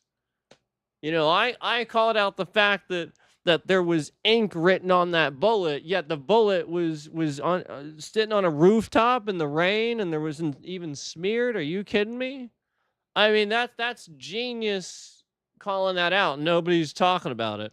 And meanwhile, that's fairly valid to say. Again, it went out conveniently right as soon as there's another shooting. And I call these things for what they are. Even the guy that ran in and cleared that checkpoint, I called that too. My point is, none of that made any sense. He wasn't. They showed up, and even the fucking even the responders were like, "Where's the shoot?" Like everybody went for was going in where the president was, and like was confused. Like, wait, I thought there was a shooter in here. Where is he? Like basically almost like people are like, what the fuck, And really what happened was this happened at like the initial fucking checkpoint, pretty much, for the entrance to the area that was sectioned off for that event. That's it. That's where the shooting happened. I mean, it's a pretty big place. So yeah, like it was, I guess he could have, but like you realize how many people are actually like, are you kidding me? No, like this guy isn't getting, give me a break. And then like the letter, and I was like, look, if he was really going to do this to call out the security and stuff like that, he would have done it. If he's this smart, he would have been smart enough to realize he can do it with fucking water pistols. He doesn't need to use real guns, because then they would have a real hard time charging him with anything. All he would have done was expose their security risk, and they would have found water pistols on him. And it would have been like, oh, shit. Well, I guess we could charge him for breaching the checkpoint, but he's not really a terrorist for doing that. So, okay. So the note and the real guns, all that. Okay, do you get it? These people, something weird is happening. I think that, like, there's a big declassification that's going to come out at some point. And I know I say some crazy stuff, but I think it's I think it's very well possible at this point that you could just assume that the US government invented cancer.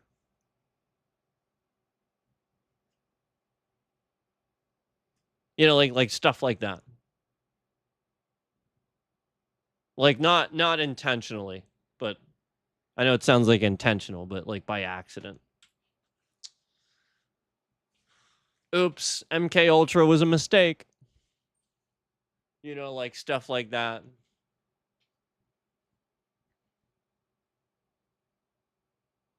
Anyway, I have to document some things and take care of some stuff, so I'm gonna get off stream. I appreciate you guys using the super chats and using that function, because we got that all set up. So thanks for the super chats again. Take care, guys. See ya. Bye.